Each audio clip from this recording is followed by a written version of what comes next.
It wasn't until her wedding day that Serena Morgan realized she wasn't like other women. She would never forget that night. Lying on the red sheets her mother had carefully chosen, she endured the weight of her new husband, Gideon Cole. The unusual pain lasted for what felt like an eternity, so intense she thought she might pass out. Finally, she couldn't bear it any longer and whispered to the man on top of her, "Gideon, are you done yet?" Gideon's answer was a sharp slap across her face.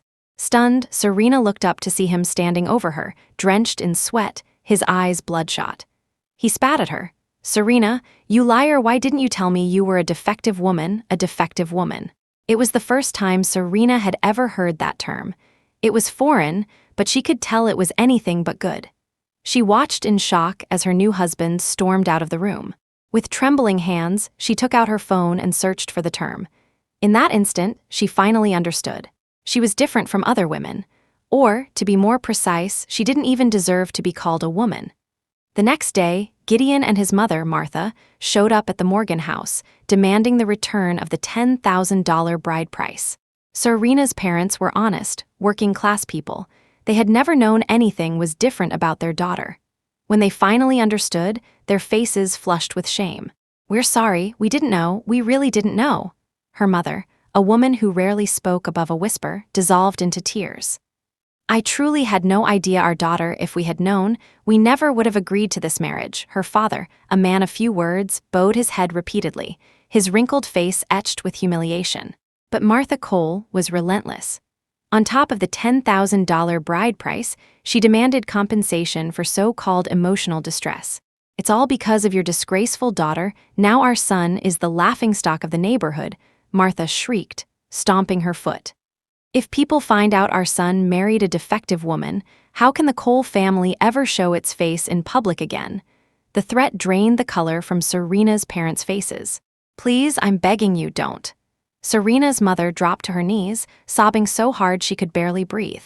"Please, don't tell anyone our Serena's secret. If people found out, Serena would never be able to marry." Serena hid in her room. Her mother had forbidden her from coming out. She could only peek through the crack in the door. When she saw her mother kneeling, she couldn't hold back any longer. "Mom, why are you kneeling?" she cried, running out. "Why are you apologizing? She hadn't done anything wrong. Why were her parents groveling like this?" She tried to pull her mother up from the floor, but her mother gripped her arm with surprising strength. "Serena," her mother's eyes were wide, her tear-streaked face pale and frenzied. "Hurry up and apologize to Gideon's parents. Apologize now." But Serena, who had always been obedient, stubbornly shook her head, refusing to apologize. "No, I won't. I didn't do anything wrong. Why should I apologize?" Her mother ignored her protests, pressing down on her forehead with all her might, forcing her to bow her head, repeating "I'm sorry" to the Coles over and over again. At 22 years old, Serena learned for the first time that a person could be forced to apologize for a mistake they never made. In the end, the Morgans returned the money. The $10,000 bride price, plus the so-called emotional distress fee, added up to over $20,000. For a family like Serena's, it was a staggering sum. Her mother cried every day, and whenever Serena left the house, people would point and whisper. In a town that small, nothing stayed secret for long. Gideon's parents might not have explicitly said what was wrong with Serena, but a wedding that was held and then immediately annulled was enough to set tongues wagging. Her parents finally mustered their courage and took Serena to see a doctor in the city. If they couldn't fix her body, she would never be able to be a complete woman. The city hospital was incredibly busy. After seeing the doctor, Serena was told she'd have to wait 2 days for the test results. The relatives she was staying with made no secret of her unwelcome presence. Feeling like an imposition, Serena decided to go out for dinner to stay out of their way. The city at night was a world away from her small town. Even after 9 o'clock, the streets blazed with light. It was Serena's first time witnessing such dazzling extravagance. She felt bewitched, wandering aimlessly until she found herself in front of the most glamorous club in the city center. Stepping inside, Serena felt completely out of place. Surrounded by women in daring outfits and heavy makeup, she felt like a country bumpkin. Lost and unsure of what to do, she ordered a drink at the bar whose name she couldn't even pronounce. It was sweet and sour and delicious, but a few minutes later, a heavy fog began to cloud her mind. Her body felt like it was on fire, about to explode. She struggled to get up and leave, but as she stood, she stumbled into a man. The rich scent of a cigar washed over her. A strong hand steadied her, and a low, masculine voice sounded by her ear. "Are you all right?" Serena dazedly lifted her head and saw the tall man before her. The club's dim lights cast shadows across his chiseled features, and in his eyes, she saw a familiarity that pierced her to the core. "Ethan Hawthorne?" Serena couldn't believe her eyes. The next second, she lost control, clinging to the man in front of her. "Is it you? Is it really you?" Though a part of her knew it couldn't possibly be the man from her memories, her heart hammered against her ribs. She missed him so much, the only beautiful thing in her life. The man showed no surprise. He simply held her and whispered, "It's me." Those two simple words were all it took for Serena to break down completely, sobbing into his chest. "Ethan, do you have any idea how much I've missed you? Do you know how hard it's been since you left? Do you know I was supposed to get married, but he didn't want me? I don't know what I did wrong." She collapsed into Ethan Hawthorne's arms, her words tumbling out in a torrent of grief, the alcohol stripping away all her inhibitions. "Is it because I'm defective? Is that a crime so terrible I deserve to die for it?" Her tears soaked the collar of his shirt. She felt him gently patting her back, his voice a low murmur in her ear. "No, you're not defective. They were wrong about you." What did you say?" Serena looked up in disbelief and saw a faint smile on his thin lips. "I said you're not truly defective." The man leaned in, his voice a seductive whisper. "Do you need me to prove it to you?" That night, Serena didn't go back to her relative's house. She went to a hotel with Ethan Hawthorne. Going to a hotel with a man after getting drunk was something the old Serena would never have even dreamed of. But she did it. In the darkness, she lay on the soft hotel bed, feeling Ethan's body heat, her entire body trembling. "Don't be afraid." As if sensing her fear, Ethan gently kissed her forehead. "I told you, you're not defective. It's just a little more difficult for you than for other women. I have a way. Don't worry." That night was the most painful of Serena's life. It was also the happiest. She had finally proven that she could be like any other woman, that she could blossom in a man's arms. When Serena woke up, it was already the next morning. She opened her eyes to the luxurious hotel room and stared blankly for a long moment, until the soreness in her body brought back the memories of the previous night in a flood. Shame washed over her, and she buried her head in the quilt. She had slept with a stranger. What had she done? Serena grabbed her clothes from the side, desperate to escape, but just then, "Serena, you're finally awake." A low, masculine voice sounded beside her. Serena froze as if struck by lightning. That voice, how could it be? She turned her head stiffly and finally saw the man standing at the bathroom door. A body as solid as marble, damp hair not yet dry, and the face that had haunted her dreams for 3 long years. "Ethan Hawthorne," Serena cried out, "what are you doing here? Weren't you supposed to be overseas?" Before she could finish her frantic question, the man lunged forward, grabbing her chin in a cruel grip. "What am I doing here?" he sneered, his dark eyes glinting with a cold light. "Serena, have you forgotten who was clinging to me for dear life yesterday?" The last bit of color drained from Serena's face. The hazy memories of last night rushed back, and she finally understood the man she had slept with wasn't a stranger at all. It was her first love, the unforgettable pain of her life. "What, you remember now?" Ethan's sneer widened as he looked at Serena's pale face. "Then again, even if you forgot me, I'm sure you haven't forgotten the $150,000 my mother gave you." The memory of that day stoked the fire in Ethan's eyes. 3 years ago, he and Serena were in love. He had loved this simple girl deeply, convinced that she loved him for who he was, not for his family, not for his money. But reality had slapped him hard across the face. Serena had taken the money from his mother and broken up with him without a second thought. To this day, Ethan couldn't forget that rainy afternoon. He had waited for 5 hours under the eaves of her dorm building before that cold-hearted woman finally came downstairs. "Give it up." Ethan could still clearly recall the icy expression on Serena's face, her merciless words. "Ethan, I was only ever interested in your money. Now that your mother has given it to me, I don't need you anymore." With that one sentence, all their sweet memories had turned into a bitter joke. Even thinking about it 3 years later, the pain still felt like a knife twisting in his heart. His grip on her chin tightened unconsciously, as if he meant to crush her jaw. "How ironic, though," Ethan sneered, his voice laced with cruelty. "Serena, you took all that money from my mother, only to end up getting dumped by some fool from a backwater town?" Serena's pupils constricted violently. She had no idea how to face the coldness in his eyes. She could only lower her head, forcing the words out of her throat. "It's none of your business." Those few words only fueled Ethan's rage.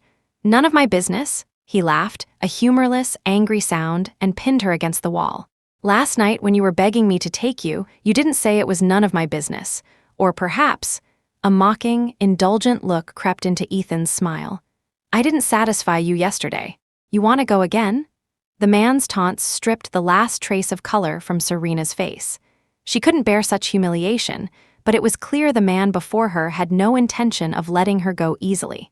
Unless, Serena's eyes flickered. She bit her lip, and as if she'd finally made a decision, she jerked her head up. In an instant, her pale face was painted with an overtly seductive smile. "We can go again, but this time it won't be free." Serena's eyes were sultry. "The great Mr. Hawthorne, heir to the Hawthorne fortune, surely you can't expect a free lunch twice, can you?" As Serena spoke, her fingers grazed his chest, but before they could trail down to his waist, her wrist was seized in a vise-like grip. Serena, fire practically shot from Ethan's eyes. "What do you mean by that? Isn't it obvious?" Serena's smile grew wider. "I mean you have to pay." With that, she held out her pale, open hand. The fury in Ethan's eyes exploded. "Serena, do you love money that much you'd even put a price on your own body?" Deep within Serena's eyes, an imperceptible tremor passed, but it was gone in a second, replaced by a more flirtatious, wanton smile. "That's right, I love money," she chuckled.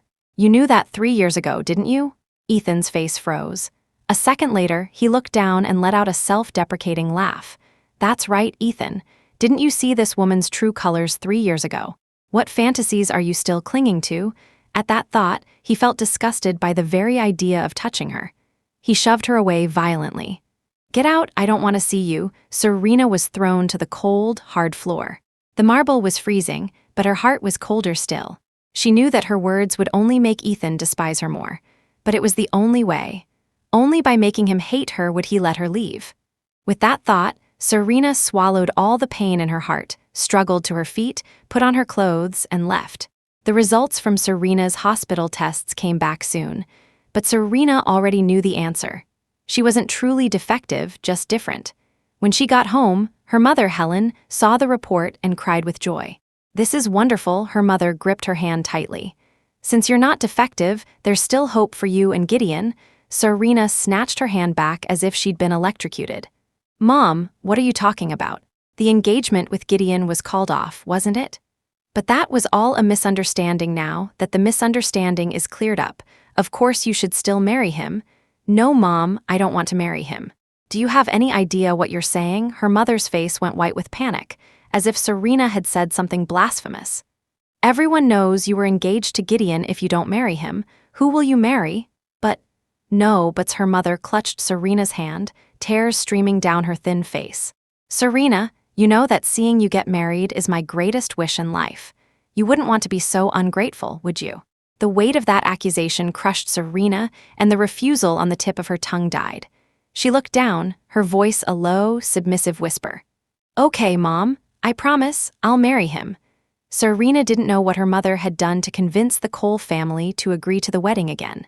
All she knew was that watching her parents grovel before them filled her with a profound unease. But she couldn't say a word.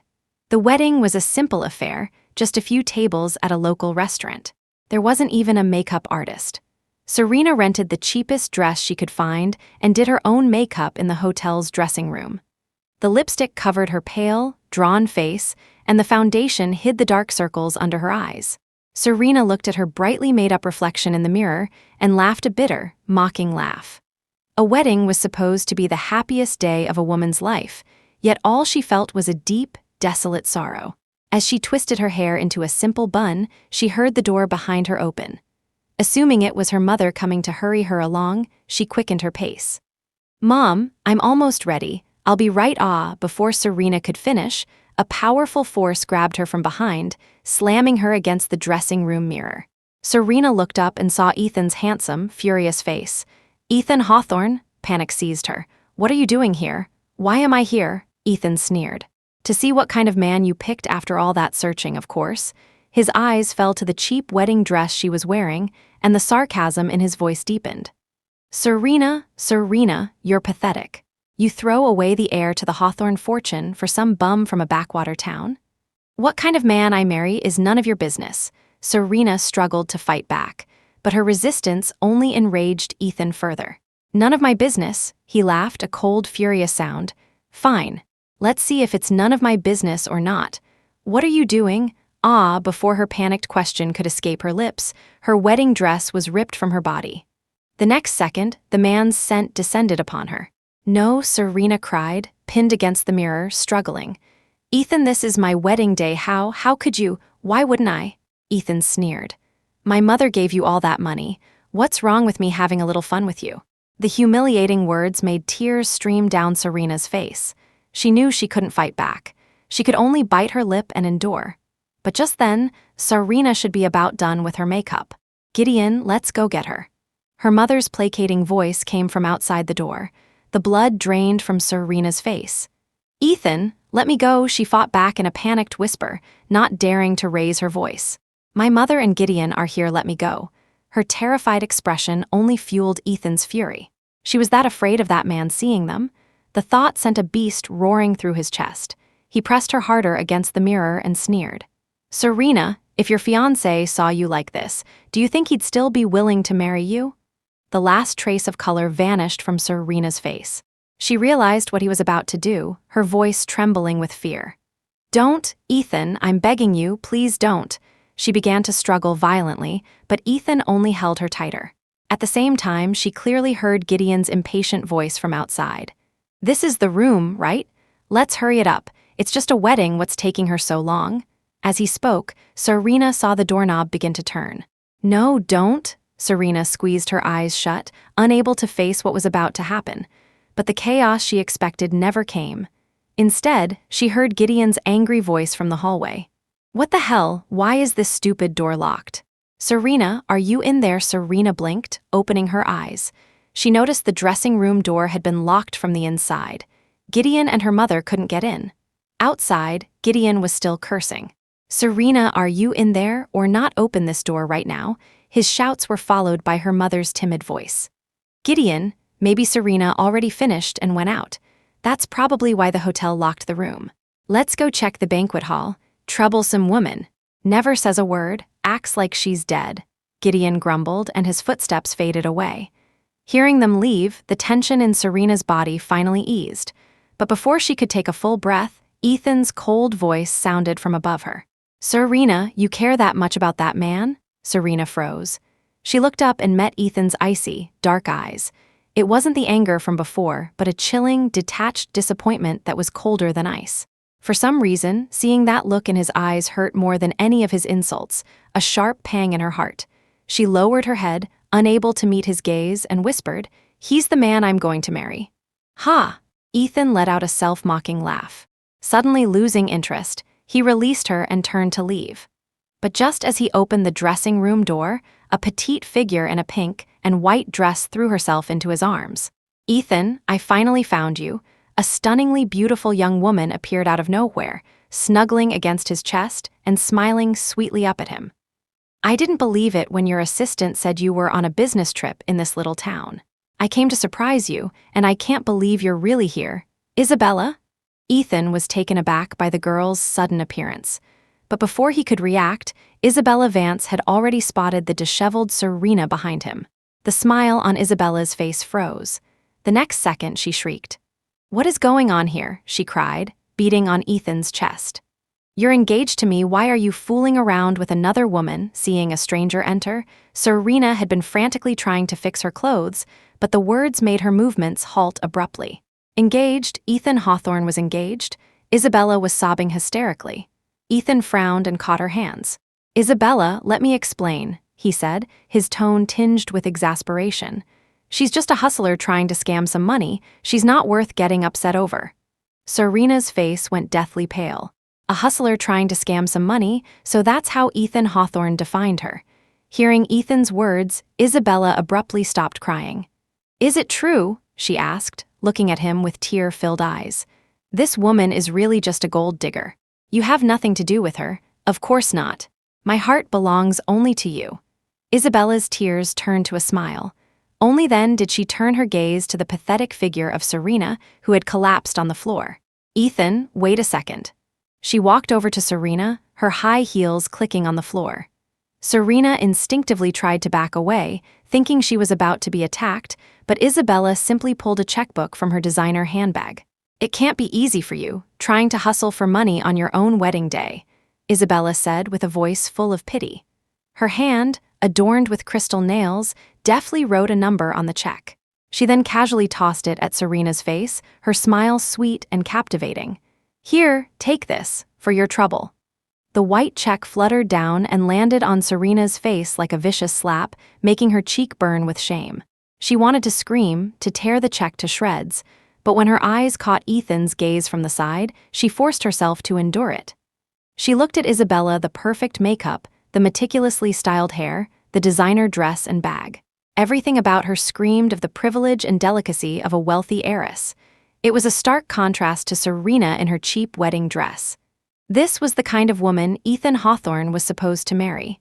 Well-matched, clean, and noble. At that thought, she lowered her head with a bitter smile and clutched Isabella's check in her hand. "Thank you, miss." The moment Serena took the check, Ethan, standing nearby, clenched his fists so hard his knuckles cracked. She actually took it. Does she really think of herself as a prostitute? Isabella, he was so enraged he couldn't even bear to look at the disgusting woman for another second. He just growled, "Let's go, this place is filthy." Without waiting for Isabella to reply, he spun around and stormed out.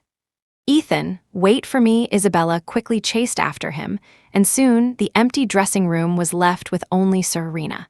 Serena lowered her head and slowly tore the check in her hands to pieces, silent tears falling onto the scraps. 3 years ago, she and Ethan had fallen in love in college. She never understood why the heir of a top-tier family would fall for someone as ordinary as her. But those years in college were the happiest of her life. She thought they would never be separated, but during her senior year, her mother was diagnosed with late-stage leukemia and needed an astronomical amount for surgery.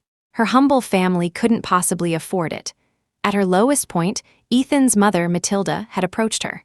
"Break up with Ethan, and I'll pay for your mother's medical bills." Serena had no other choice. She took the $150,000 check. She never told Ethan the real reason she took the money. She knew the only way to make him give up on her completely was to paint herself as a vain, money-grubbing woman. Her plan worked. Ethan believed she had abandoned their love for money and left the country in a rage to study abroad. After graduation, Serena returned to her small hometown to better care for her mother after the surgery. She thought she would never see Ethan Hawthorne again, but somehow they had met once more. But this had to be the end. After everything that had happened today, Ethan must be utterly disgusted with her. He would never want to touch her again.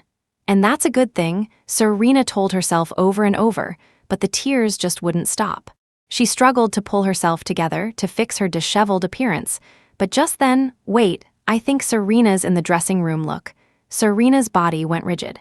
She scrambled to hide, but it was too late.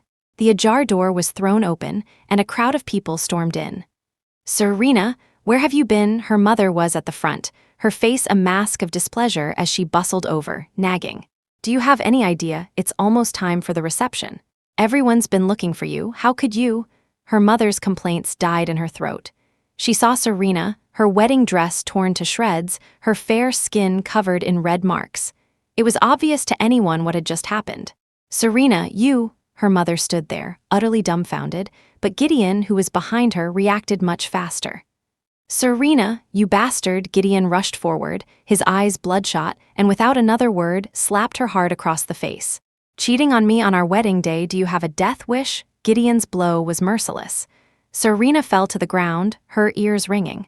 She struggled to get up, to explain. "It's not like that, Gideon, listen to me, But before she could finish, Gideon's mother, Martha, rushed forward, grabbing a handful of Serena's hair and screaming abuse. "Serena, you trollop, you were the one who shamelessly insisted on marrying our Gideon. And it turns out you're just second-hand goods. You think you can marry into our family looking like this. In your dreams, Gideon's father joined in, cursing. Exactly a liability, and she dares to cheat on us behind our backs, let me tell you. This wedding is off, and I'm going to tell everyone that your daughter is a shameless town bike. With that, the three Coles turned to leave. Helen Morgan, finally snapping out of her shock, rushed to stop them. Please don't, she fell to her knees with a thud, her cries heart-wrenching. Please don't call off the wedding, and please, I beg you, don't tell anyone about our Serena. She must have been forced. She's not that kind of girl. Then, Helen grabbed Serena, trying to force her to kneel as well. Serena, what are you standing there for? Beg Gideon to marry you, beg him. She tried to force Serena's head to the ground, but Serena finally came to her senses and fought back frantically. No, I won't beg, Mom. I did nothing wrong. I won't kneel and beg them. Hearing Serena's defiance, the Coles laughed in fury. You hear that? Your daughter doesn't even think she did anything wrong. She's just rotten to the core. There's no curing her, let me tell you. This isn't over if we don't ruin your daughter's reputation. Our family name isn't Cole. With that, the three of them stormed off, leaving Helen Morgan to collapse onto the floor in despair. Serena couldn't bear to see her mother like that and went to help her up. Mom, the floor is cold and you're not well. Get up, please don't. Before Serena could finish, her mother snapped back to reality, looked up, and slapped her across the face. You ungrateful daughter, Helen shrieked through her tears.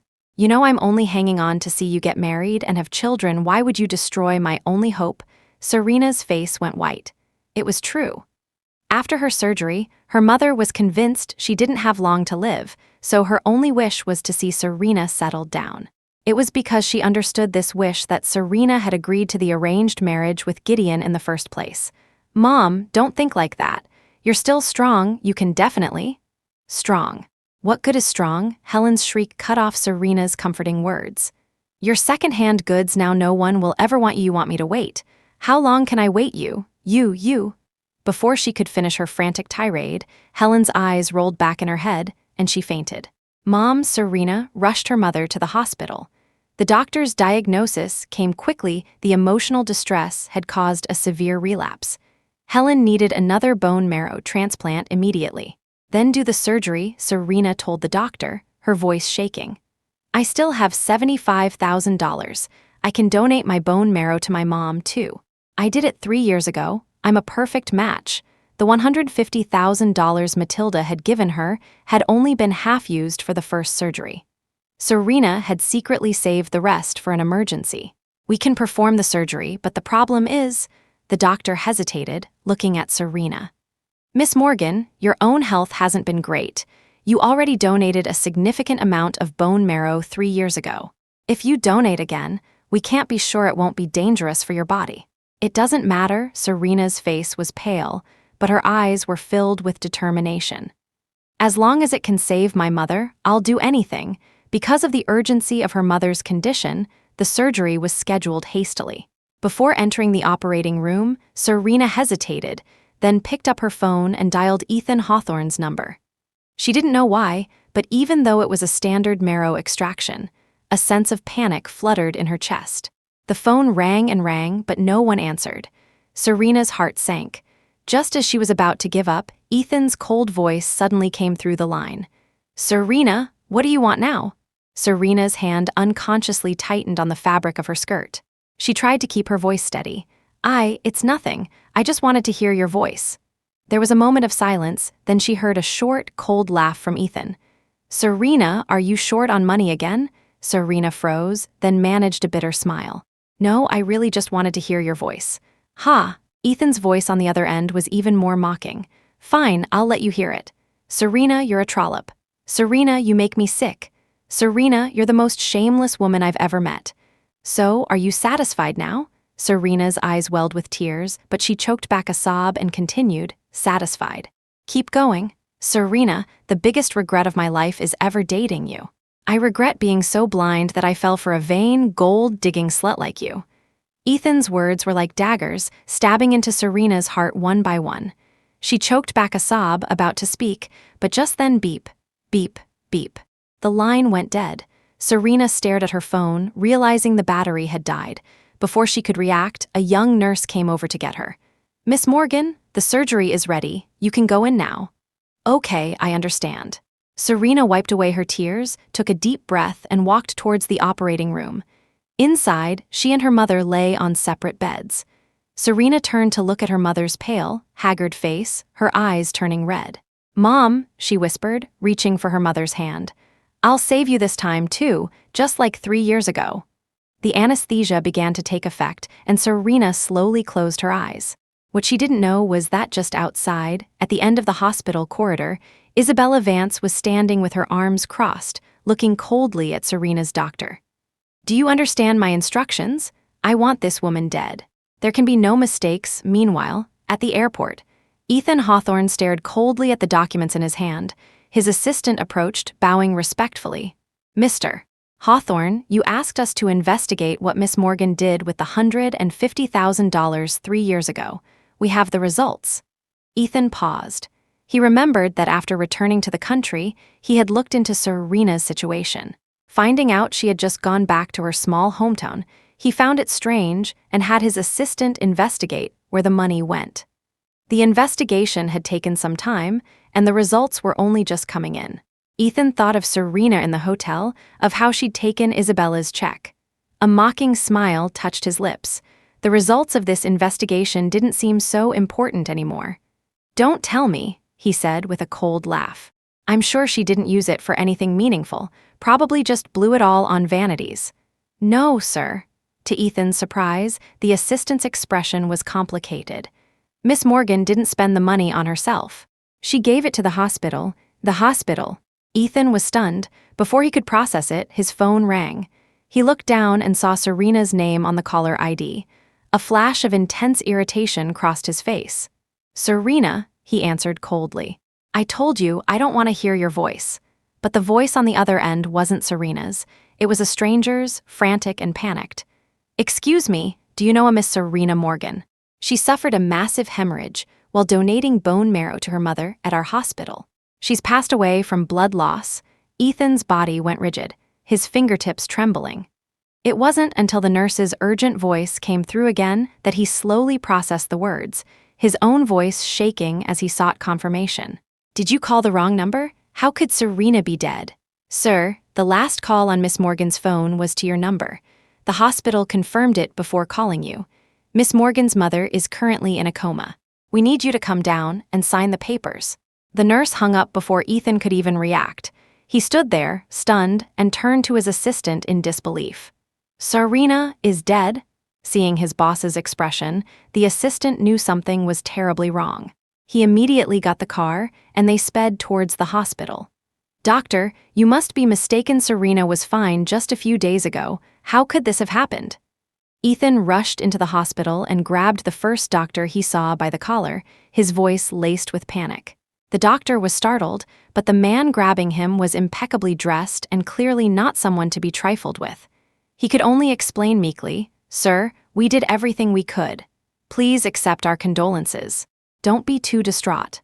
Ethan tightened his grip on the doctor's collar, his voice choked with rage. "Tell me, where is she? I want to see her." The doctor, his face a mask of misery, handed Ethan a death certificate. "Sir, if you don't believe me, the hospital's official death certificate is proof. We can't bring back the dead. You have to accept this." Ethan froze, snatching the thin piece of paper. His eyes fixed on the name at the top, Serena Morgan. An image of her frail, thin frame from a few days ago flashed through his mind, and a dense, sharp pain bloomed in his chest. "Mr. Hawthorne, let me take that for you," the assistant said cautiously, but Ethan didn't react. He fell silent, as if he wasn't the same man who had been shouting in the hospital lobby just moments ago. "No need." When Ethan looked up again, his face was a mask of calm. He looked coldly at the doctor.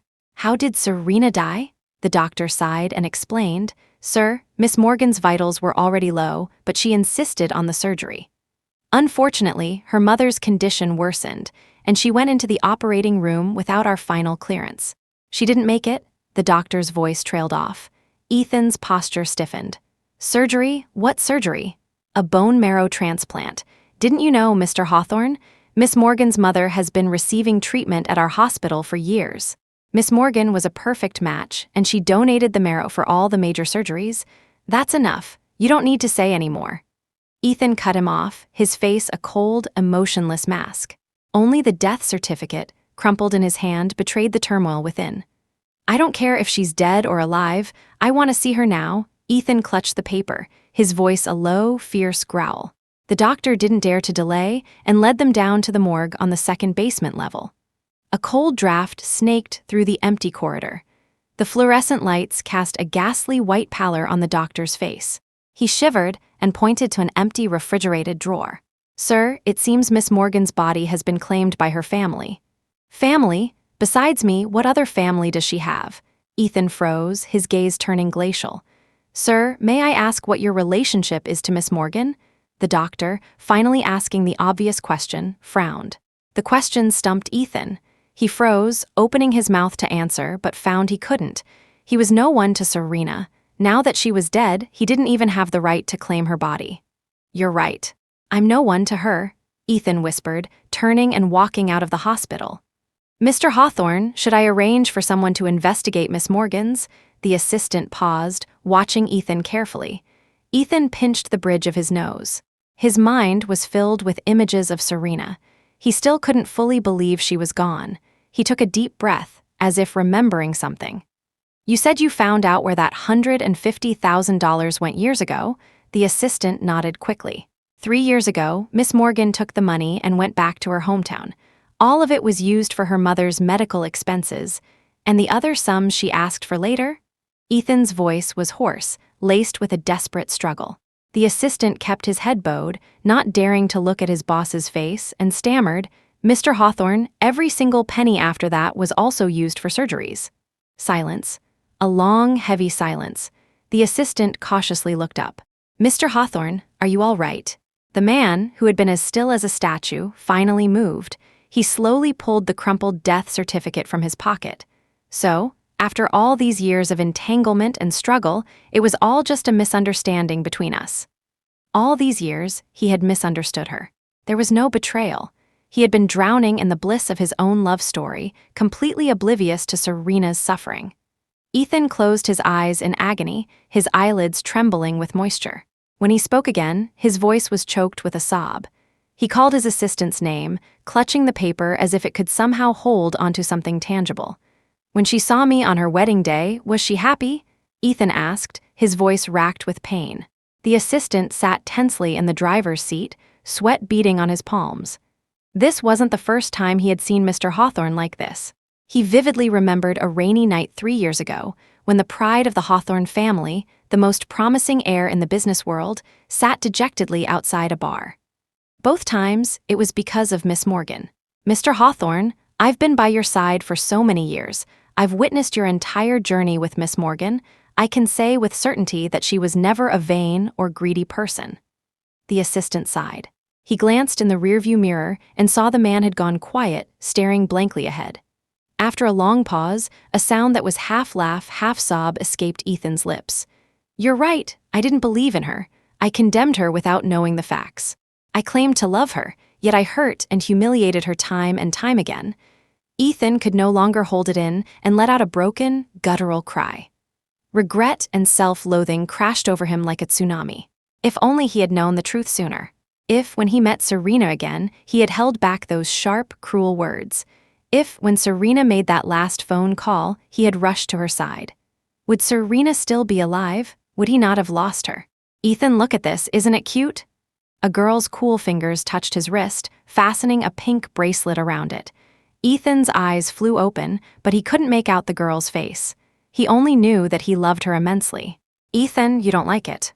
Seeing his silence, the girl pouted, her voice filled with hurt. Of course I like it, I like anything you give me. Ethan's heart clenched. He wanted to explain, but before he could speak, the girl let go of his arm and ran away, crying. Ethan, why don't you believe me? The girl appeared behind him. She seemed older now, her eyes wide and watery like a lost fawn in the forest. Pain twisted in Ethan's heart. He reached out to wipe away her tears, but his hand seemed to move on its own, striking her hard across the face. He heard himself roaring, Why did you betray me? No, I'll believe anything you say. I won't hit you, come here. Ethan watched the girl clutch her face, silent tears falling to the ground, and his heart shattered. Ethan, I want to hear your voice. The girl was holding a phone now, her face pale, as if she could fall asleep at any moment. "Fine, I'll let you hear it. You're just a vain, gold-digging woman. I never loved you, have you heard enough?" Ethan opened his mouth, then closed it in despair. The words, sharp as knives, fell from his lips, leaving wounds on the girl without restraint. The familiarity of it all filled him with a dizzying panic. The girl shed 2 more tears, a bitter smile playing on her lips. As the tears washed over her face, her features seemed to become clearer. She wiped her eyes and gave him a bright, clear smile. "Goodbye, Ethan Hawthorne. I hope I never see you again in the next life." With those words, her body began to fade. No, Ethan lunged forward, trying to grab her, but an invisible wall stood between them. He could only watch helplessly as she disappeared. "Serena, Serena, I was wrong, don't leave me." He saw her clearly now. He remembered. "Serena," Ethan woke with a start, a thin layer of cold sweat on his back. He looked down blankly at the crumpled sheets in his hand, then suddenly shot up, rushed downstairs, and pulled yesterday's suit from the laundry basket. Dark blue suit, left pocket. Ethan's expression froze. The last glimmer of light in his eyes vanished. He numbly pulled the paper from his pocket. The death certificate he had brought back from the hospital. It wasn't a dream. Serena was dead, truly dead. He had lost her forever. His phone vibrated. It was his assistant. Ethan glanced at the time, 5:43 a.m. "Mr. Hawthorne, the cemetery is ready. You mentioned yesterday that you wanted to leave early. I'm on my way now." "I know." His fingers tightened, his nails digging into the edge of the phone. Ethan answered flatly and hung up. The assistant arrived shortly. By then, Ethan had washed up and changed into a low-key suit. The assistant waited at the door, momentarily stunned when he saw him, then hurried to his side. "Mr. Hawthorne, the funeral is ready. Mrs. Morgan has been brought over as well." Ethan didn't pause. His expression was as cold as ever. He nodded and got into the back of the car. Because of the suddenness of it all, the funeral was simple, with only a handful of people in attendance. The moment he got out of the car, Ethan saw Helen Morgan standing weakly in front of a tombstone. He hesitated, then walked towards her. "Mrs. Morgan?" Helen looked up at the sound of his voice. Her eyes widened when she saw it was Ethan, and she staggered back a few steps. "You? How dare you come here? Serena doesn't want to see you." Ethan's lips thinned, but he said nothing, reaching out to steady her. She slapped his hand away. "Just go, Serena doesn't want to see you," Helen screamed, her voice filled with hatred. She knew about the phone call Serena had made on the day of the surgery. She knew how Serena felt about Ethan, and she knew the sacrifices Serena had made for her family. "This is all my fault. I shouldn't have pushed her if I hadn't. She wouldn't have met you again if she hadn't met you. This wouldn't have happened. It's all because of you, all because of you." Helen crumpled to the ground, her body stooped. But even then, she refused to let Ethan touch her. "Help Mrs. Morgan up," Ethan instructed his assistant, his heart feeling as if it were dripping blood. He had her taken away. Helen's every word was a poison needle in his heart, the venom spreading, the pain unbearable. The past flashed before his eyes, every small moment with Serena now crystal clear, playing frame by frame in his mind. "Mr. Hawthorne, Mrs. Hawthorne was too agitated and has been taken to rest. Would you like to rest as well?" the assistant asked cautiously upon his return. Ethan shook his head and looked at the few other people at the funeral. "Don't worry about me. Just take care of the other guests." There were very few people, you could count them on one hand. Ethan stood expressionlessly in a corner, his mind a chaotic sea. He had thought Serena was just a vain, money-grubbing woman. He had used that fact to console himself, to numb himself, but he had never been willing to seek the truth. Just like now, he had thought many people would come, that many people loved Serena, cared for her, would weep for her passing. But there weren't. Not that many people loved Serena. The funeral was simple and ended quickly. It was just after 7 when Ethan returned to his villa. He had bought this house in the city on a whim. His assistant had thought he was crazy, but only Ethan knew it wasn't a sudden decision. He pretended not to care about news of Serena, but secretly, he had been gathering information. When he heard she was in this city, he hadn't hesitated to buy the villa at a high price. His sudden business trip here was also a deliberate act. Ethan threw himself onto the sofa, a mocking smile on his lips. He had spent so much time finding her, only to personally push her to her death, saying such venomous things to her over the phone. I can't believe it, so young. I heard that during the resuscitation attempt, she didn't have a strong will to live. How hopeless must that girl have been? He remembered the words of a man at the funeral, shaking his head in regret. Ethan recognized him as the owner of the copy shop near Serena's old apartment. Yes, how hopeless must Serena have been? How much did she want to escape this cold world? And he, Ethan Hawthorne, had personally broken the last straw. The villa was empty and cold, the heating off. It felt several degrees colder than outside, but Ethan didn't feel it. He lay on the sofa for over an hour. It wasn't until the front door opened that he was jolted back to some semblance of awareness. "Ethan, why are you sleeping here without the heat on? You'll get sick." Isabella Vance rushed in, crying out in alarm when she saw him.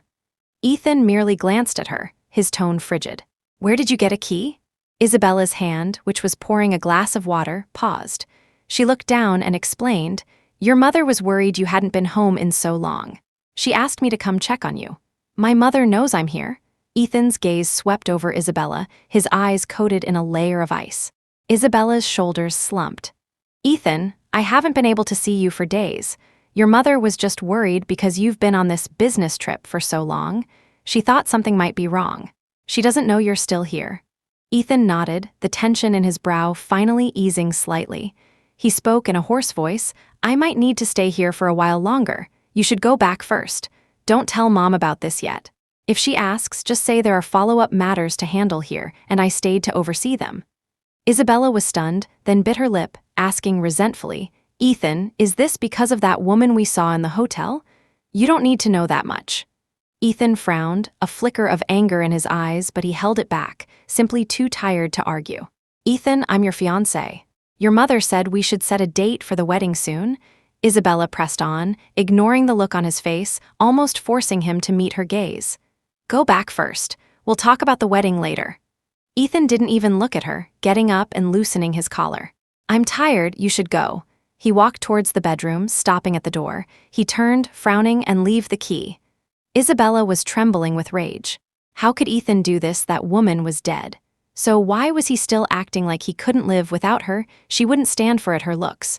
Her family background, what part of her wasn't good enough for Ethan? What did she lack that Serena had?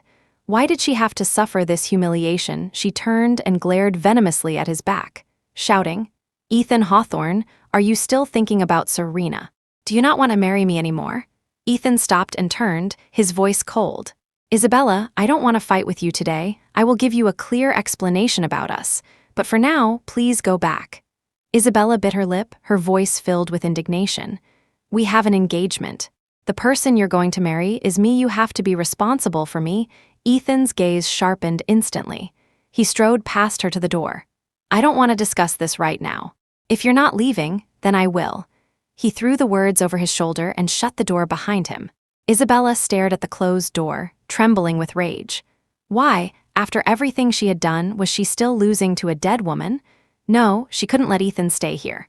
She couldn't let him find out that Serena's death was her doing. Isabella looked down, her fingers dialing a number on her phone, her eyes growing more vicious by the second.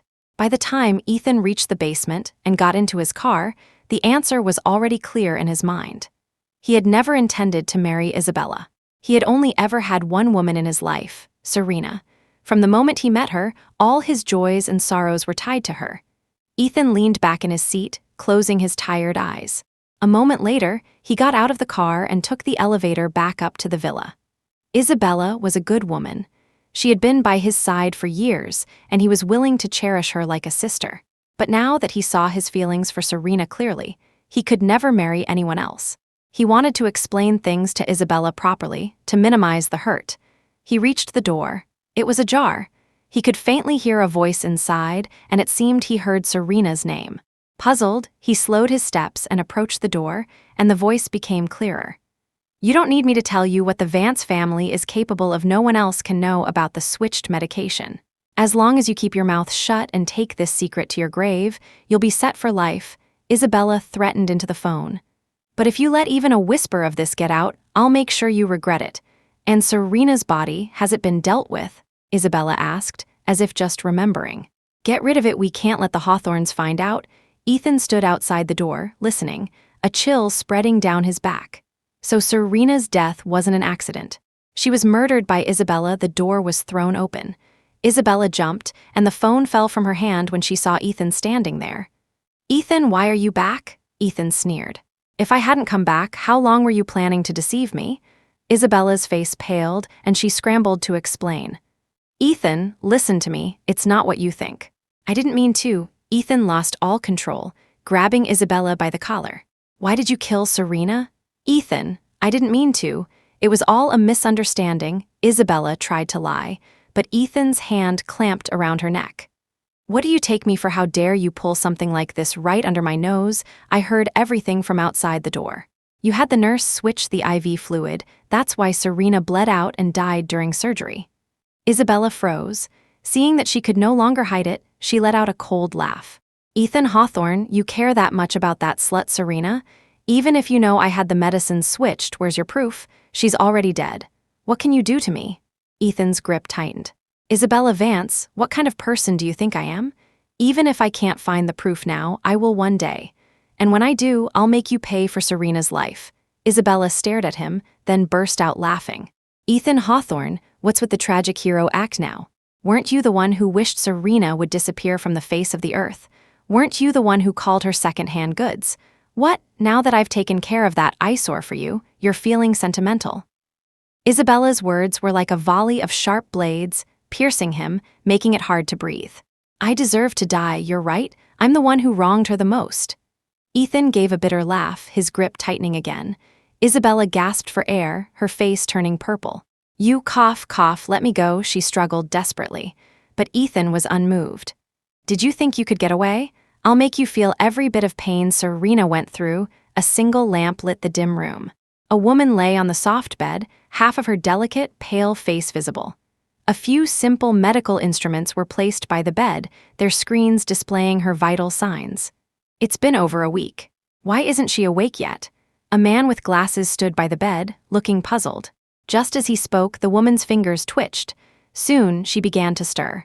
Where am I?" Serena frowned, her gaze slowly focusing. The man looked at her with pleasant surprise, gently pressing on her shoulder. "You're finally awake." Serena turned her head at the sound of his voice, and her eyes widened in shock. "Dr. Ryan Foster, what are you doing here?" "It's a long story. Just know that I saved you," Ryan Foster said with a sigh. "What happened to me? Wasn't I in surgery? And Mom, how is she?"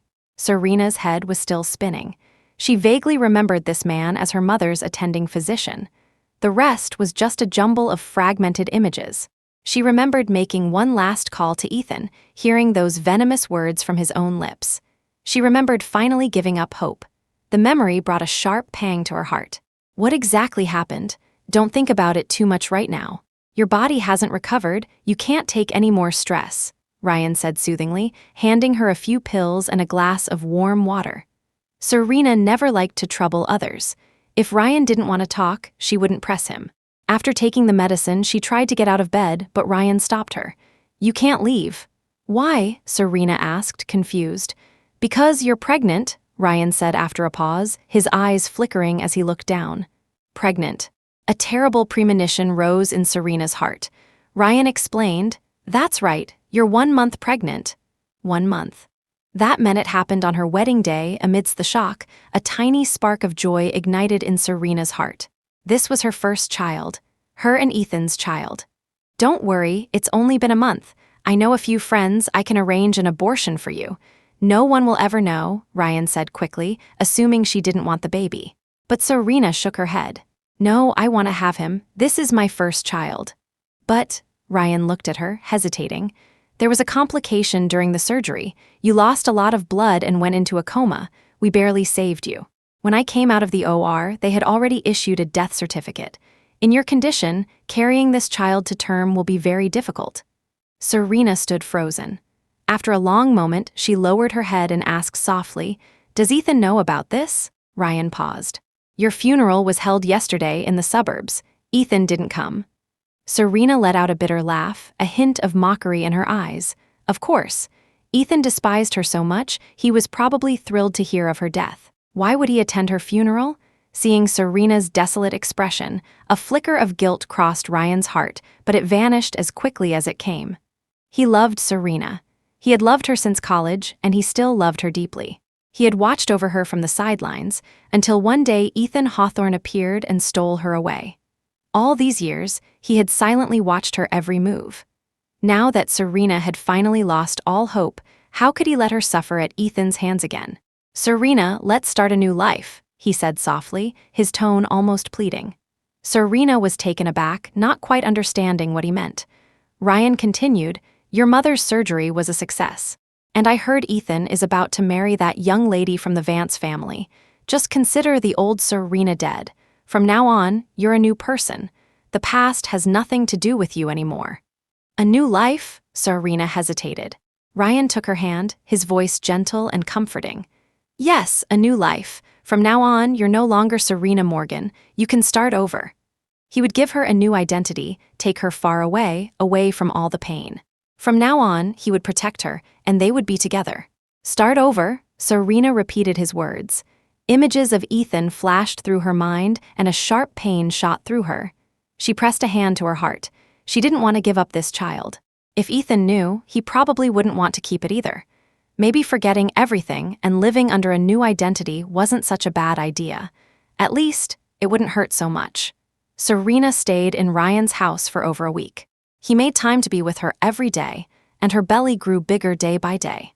"Ryan, do you think I can carry this baby to term?" Lying in bed, Serena held a report from a private clinic. The numbers weren't promising. Ryan handed her a glass of warm milk. "Don't worry, I'm a doctor.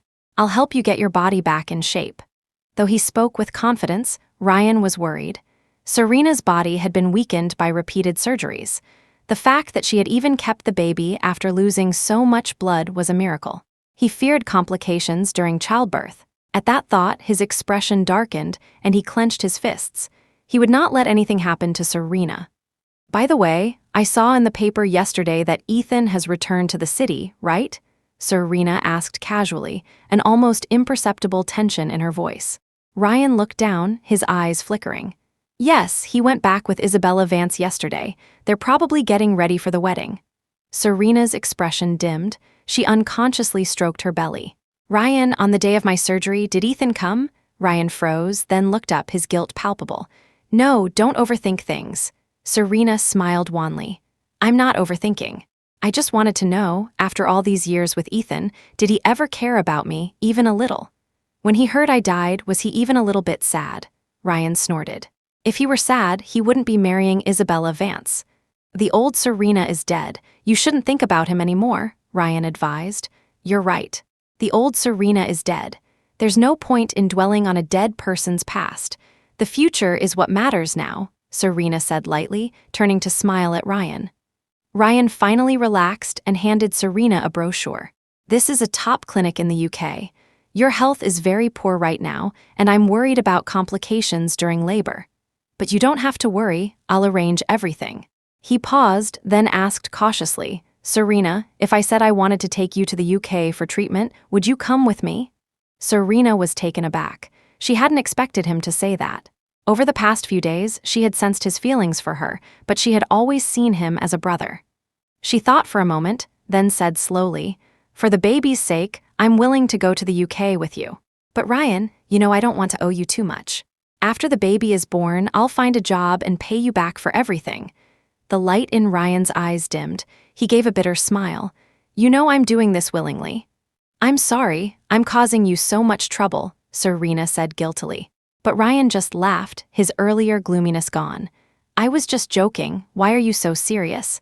I do have feelings for you, but you don't have to worry about it. If we can't be a couple, we can be friends," Ryan said, rubbing his nose and smiling brightly.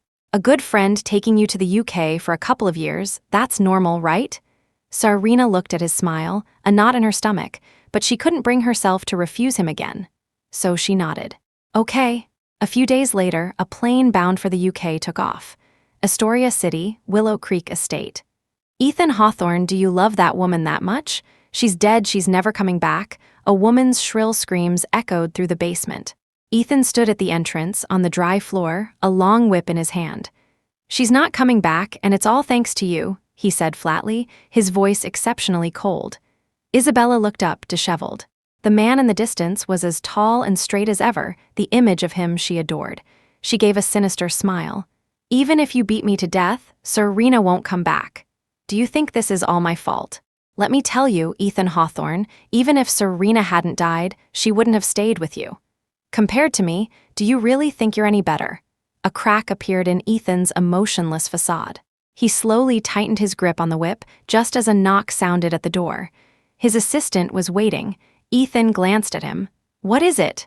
He took off his gloves and walked towards the bedroom. The assistant leaned in and whispered, Your mother is here in person. Ethan stopped in his tracks and turned. Did she say why? I don't know, she just showed up. Her plane just landed, the assistant explained, a worried look on his face. This Mrs. Hawthorne was no easy woman to deal with. Her sudden visit meant she had likely heard something. Ethan's expression changed slightly. He immediately headed downstairs, giving orders as he went. Get the car ready, seal this villa. If anyone asks about Miss Vance's whereabouts, say she's gone traveling to clear her head. It's been almost half a year, and I haven't seen a trace of you, Matilda Hawthorne complained the moment she saw Ethan. Ethan's lips were a thin line. He remained silent. It's good that woman is dead. Look at what a mess you've become these past few years. Completely out of your mind, good riddance to that disaster star. Otherwise, who knows what kind of trouble she would have brought to the Hawthorne family. Matilda had heard some rumors and couldn't help but feel a sense of satisfaction. Ethan frowned, a rare rebuttal on his lips. Mom, Serena was not a disaster star. Matilda raised an eyebrow and laughed. I know you've always been fond of that girl, but she's dead now. What can you do? It's more important to get married to Isabella. At the mention of Isabella, she asked, puzzled, By the way, why isn't Isabella with you? I haven't seen her in a long time. She went on vacation to clear her head, Ethan answered flatly, a flash of disgust in his eyes. Matilda was suspicious. Vacation? I didn't know about that. And you just let her go alone? That's not safe. Ethan closed his eyes and seemed to sigh softly. Mom, stay out of my business with Isabella. What do you mean? Matilda suddenly straightened up, her eyes sharp and wary. Isabella was the perfect daughter-in-law she had handpicked. A marriage between the Hawthornes and the Vances would only strengthen the Hawthorne Corporation. The car stopped in front of the villa. Ethan didn't get out right away. He turned to his mother, his tone serious. Mom, I don't want to marry Isabella Vance. Matilda froze, then shot back. Are you still thinking about Serena? Mom, in 3 days, I will announce the annulment of my engagement to the Vances to the media.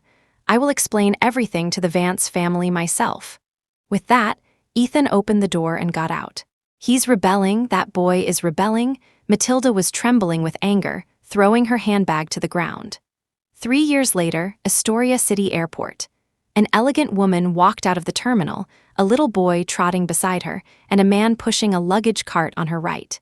People in the airport turned to look at the family of 3, their eyes filled with envy. While waiting for a car, the man lifted the little boy onto the suitcase, then looked at the woman beside him, his expression hesitant.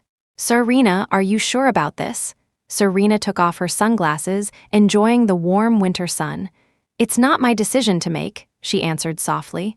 Leo can't wait. You don't have to put yourself through this. Just give me some time, I can. Ryan Foster started to say anxiously, but Serena cut him off. Her face was calm. Thank you, Ryan. I have nothing to feel wronged about. 3 years ago, I could fake my own death and leave this place for Leo's sake. I can certainly beg him for Leo's sake now. Ryan was left speechless. He slowly lowered his head. Okay, I'll listen to you. But if he treats you like he did before, you have to tell me. I'll protect you. Protect you, Leo, with his big eyes, mumbled, mimicking their words. Serena looked at him with adoration and couldn't help but ruffle his hair. Don't be afraid, Mommy will protect you. Let's go, the car is here, Ryan said, snapping back to reality. The ride-share car had arrived, Hawthorne Corporation Tower. After the morning meeting, the atmosphere on the 15th floor was tense. Everyone sat rigidly at their desks, afraid to even breathe too loudly. The assistant waited nervously outside the office. After what felt like an eternity, the door finally opened. Mr. Hawthorne, these are the documents from your mother. Ethan frowned and took the files. Ignore them. Finish up the cases you're working on. The company needs to maintain normal operations." The assistant looked worried. "Mr. Hawthorne, you've been working for over a dozen hours straight. Shouldn't you get some rest?" A few days ago, Mrs. Hawthorne and several shareholders had put immense pressure on them, forcing the entire company, including Ethan, to work through the night. "No need. Get me ready for a short meeting in 20 minutes. Ethan's voice was flat, but the dark circles under his eyes were prominent. "But your mother," the assistant's words trailed off. He was staring at something behind Ethan. Ethan frowned in annoyance and turned. His back instantly went rigid. "Serena, long time no see, Ethan Hawthorne." Serena stood at the door. When her eyes met Ethan's, she tensed, her back straightening. Despite her years in the UK, seeing this man again still made her nervous. "Serena?" Ethan stood frozen, unable to believe his eyes. The love he thought he'd never see again was now standing right in front of him. How could he dare to believe it?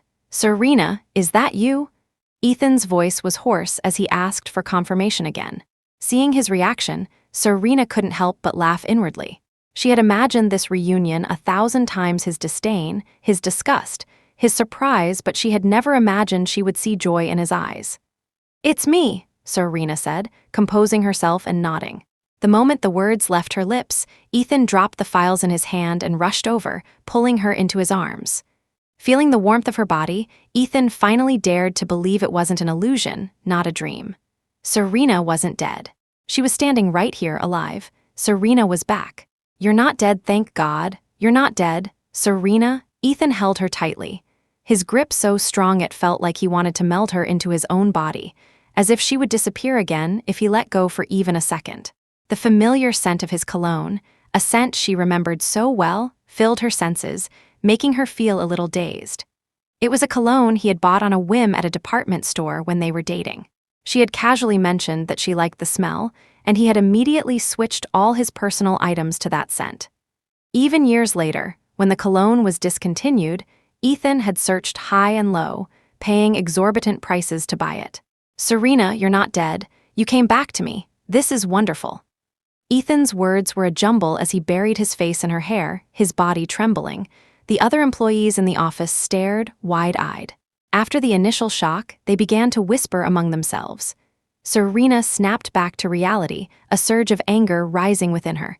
She awkwardly tried to push the man away. "Ethan Hawthorne, let me go," she said in a low voice. Ethan loosened his arms slightly but still kept her encircled, the elation in his eyes undisguised. "Serena, I'm never letting you go again." He grabbed her arm and pulled her straight into his office. The assistant, snapping out of his daze, quickly turned and quieted the chattering colleagues, preventing the news from reaching Mrs. Hawthorne. "Ethan Hawthorne, I told you to let go of me." Ethan's forceful embrace and grip pushed Serena's anger to its peak. She struggled and finally broke free, watching him warily. "I didn't come here to reminisce with you." Ethan froze, looking down at his empty hand. It felt like a bucket of ice water had been poured over him. The chills spread down his back. He remembered the recurring nightmare, the stark white lights of the hospital, the acrid smell of disinfectant from years ago. He finally realized what he had just done. Ethan lowered his still raised arm and gave a nervous laugh. "I'm sorry, I was just so excited to see you. I thought you were dead all these years." Serena glanced around the office, her eyes landing on the messy desk behind Ethan. A bitter feeling crept into her heart. The boy who had once refused to set foot in the Hawthorne Corporation had finally taken the president's seat. His talent, the talent of a corporate prince, had not been buried by a nobody like her after all. She smiled faintly and explained, "A few years ago, for certain reasons, I had to go abroad for treatment. I'm sorry I didn't tell you I was still alive." Her polite, distant tone made Ethan flinch. He gave a bitter smile and said cautiously, "Serena, I know you hate me. Give me a chance. I'll make it up to you." "Make it up to me?" A mocking smile touched Serena's lips. If he had said this 3 years ago, she might have believed it, might have been moved. But she was not the same Serena anymore. The old Serena had died on that operating table. She frowned and got straight to the point. "Ethan Hawthorne, I had originally planned to live out my days abroad under a new name. After everything that happened, I can't love you anymore. If it weren't for my child, I would never have come back to beg you." "Child? What child?" Ethan's pupils shrank. he asked anxiously, not wanting to miss a single expression on her face. "You have another man?" Seeing Serena's silence, Ethan suddenly grabbed her shoulders, his expression frantic. Serena looked at him, her feelings a tangled mess. "When I woke up back then," she said in a low voice, "I found out I was 1 month pregnant." 1 month. Pregnant, Serena's wedding to that worthless man. His mind raced, memories flashing by frame, finally landing on that rundown hotel room years ago, the hasty, passion-filled encounter. This child was his. A look of pure joy flashed in Ethan's eyes. He hugged Serena excitedly, his words tumbling out. "It's my child, isn't it? You're carrying my child, you gave birth to him. You still love me, don't you? You must still love me, or you wouldn't have had this child." Ethan clung to this idea like a lifeline, looking at Serena with desperate hope, waiting for her confirmation. Serena's face was blank. She shook her head and once again broke free from his grasp. "You're wrong. This is not your child." "This is my child," Serena said, her voice cold and resolute. But Ethan didn't seem to care. He held her arm tightly. "Serena, it was all my fault before. I was a bastard. These past few years, I've lived in guilt every single day, wishing I could die and follow you.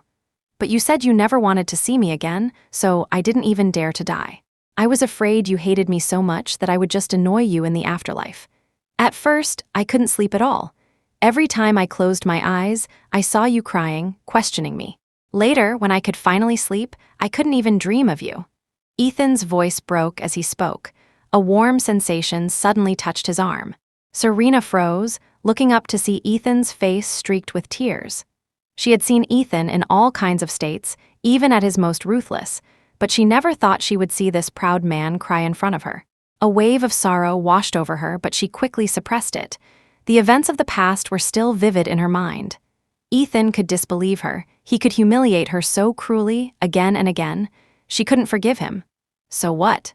Your pain is your punishment," she said. Ethan froze, then lowered his eyes, his voice almost pleading. "Serena, believe me, I will make it up to you and the child. If you really want to make it up to me, there is one thing I need your help with," Serena said, biting her lip.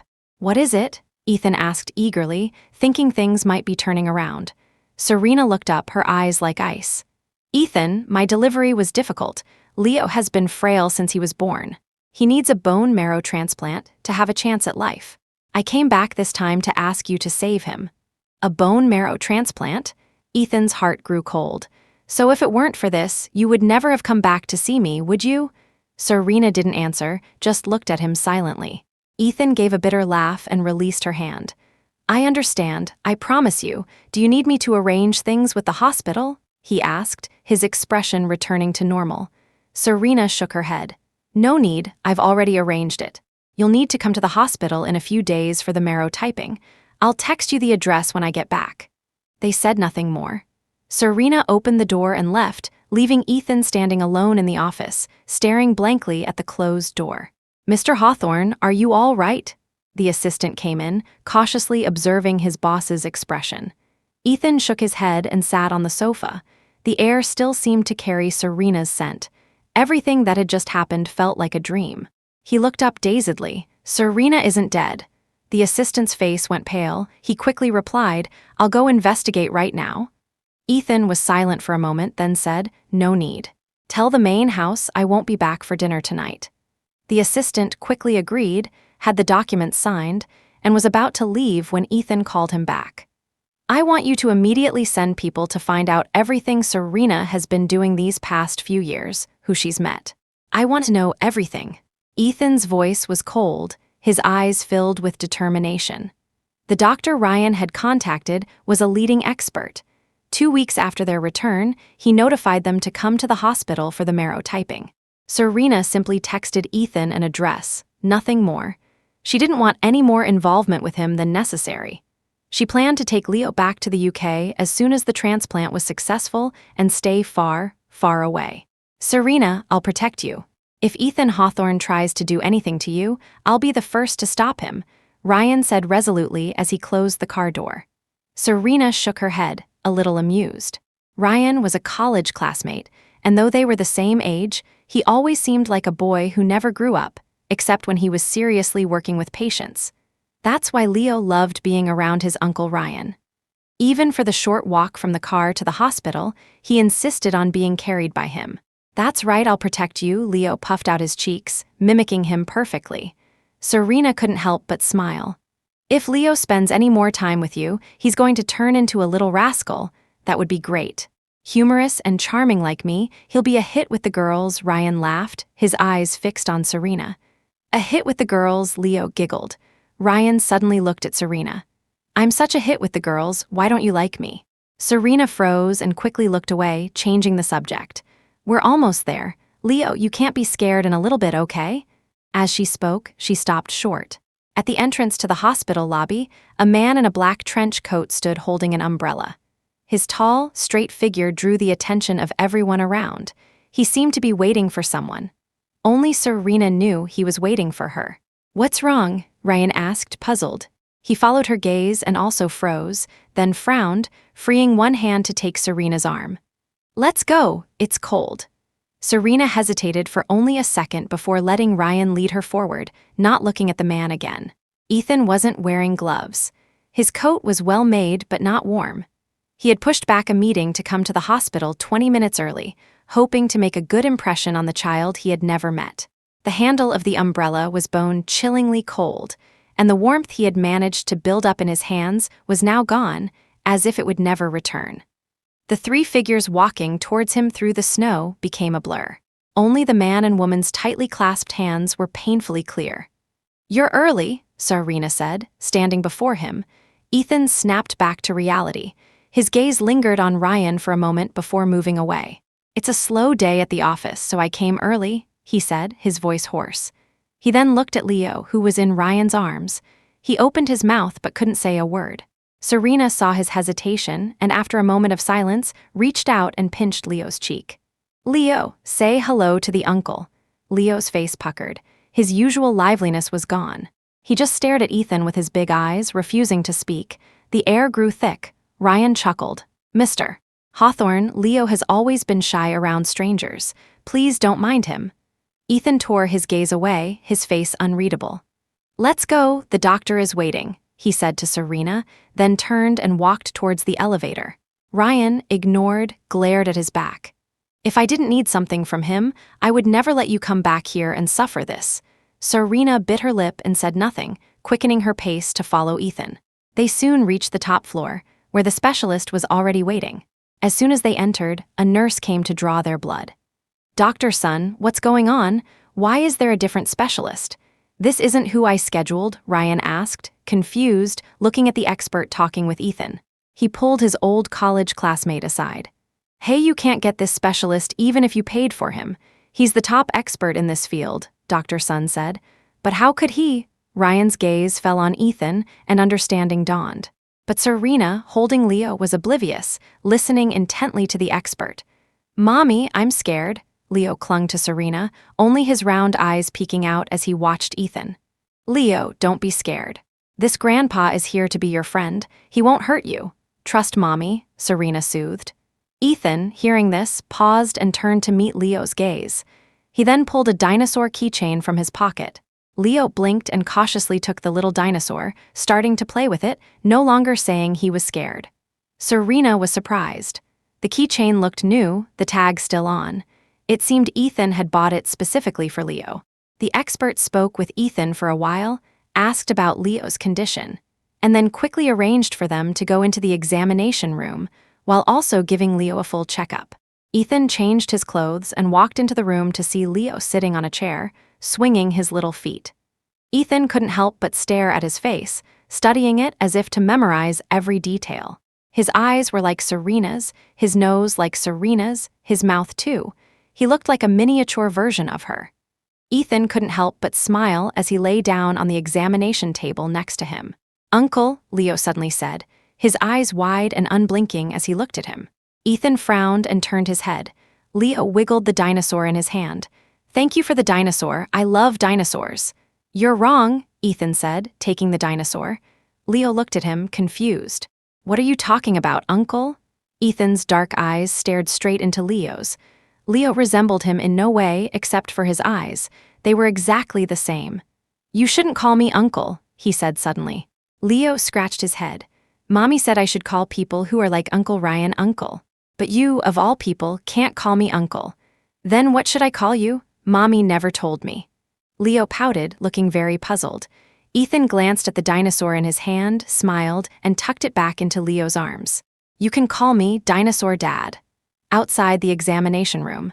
Don't worry, the match will be successful, Ryan whispered comfortingly. Serena nodded but was still uneasy. If even Ethan couldn't save Leo, what would she do? The results came back quickly. Ethan and Leo were a match. After a period of rest and preparation, they could proceed with the bone marrow transplant. Serena scheduled the appointment with the doctor and left with Leo, but she didn't see Ethan anywhere. She pushed down her confusion and left the hospital. Mr. Hawthorne, your current physical condition is not ideal for a bone marrow transplant. In the empty examination room, the doctor looked over the test results with a worried expression. Ethan's face was calm. How long will the recovery take after the surgery? The doctor thought for a moment, then sighed deeply. Well, with proper care, you can recover within a year, but it will take a toll on your fundamental health. I'm afraid it will be difficult to return to your previous state of health. Over the past few years, his longing for Serena, combined with alcoholism, insomnia, and anxiety, had nearly depleted Ethan's body. In his current state, the transplant was indeed not an optimistic prospect. But Leo's illness couldn't wait. An image of Leo's chubby little face flashed through Ethan's mind. He clenched his fist. Okay, I understand. Doctor, please arrange the surgery as soon as possible. Well, all right. Mr. Hawthorne, you must take good care of yourself these days. The doctor hesitated, but finally agreed. Mr. Hawthorne, should we tell Miss Morgan about this? Back in the car, the assistant looked worriedly at the man's face in the rearview mirror. Ethan shook his head. No. Arrange everything for the surgery as soon as possible, he ordered. The assistant sighed, wanting to say more but holding back. He knew what kind of life Ethan had been living these past few years. Now that Serena was finally back, his life was even more torturous than before. Mr. Hawthorne, Miss Morgan will come around, he sighed, then handed Ethan a file. Mr. Hawthorne, this is the information you asked me to look into. It's true that Isabella Vance bribed a nurse to add something to Miss Morgan's IV, which caused the massive hemorrhage and coma, but a doctor named Ryan Foster saved her. Ethan listened as he flipped through the file. When he saw Ryan Foster's photo, he frowned. What is this doctor's relationship with Serena? Have they been together all these years? The assistant glanced at him cautiously. After this doctor saved Miss Morgan, he took her directly to the UK. It seems they've been together all this time. Enough, stop talking. A rustling sound came from the back seat. The assistant saw Ethan crumple the file into a ball, then heard his order. First, go pick out some toys for a child. Then, come pick me up early tomorrow to go to the hospital. The assistant paused, then understood, a small smile playing on his lips as he sharply turned the steering wheel towards the mall. Because the bone marrow transplant required the patient to be in good condition beforehand, Leo was admitted to a private VIP room on the top floor the next day. Just as Leo finished an IV drip, a figure appeared in the doorway. Serena turned and was surprised to see Ethan himself holding a large bouquet of lilies.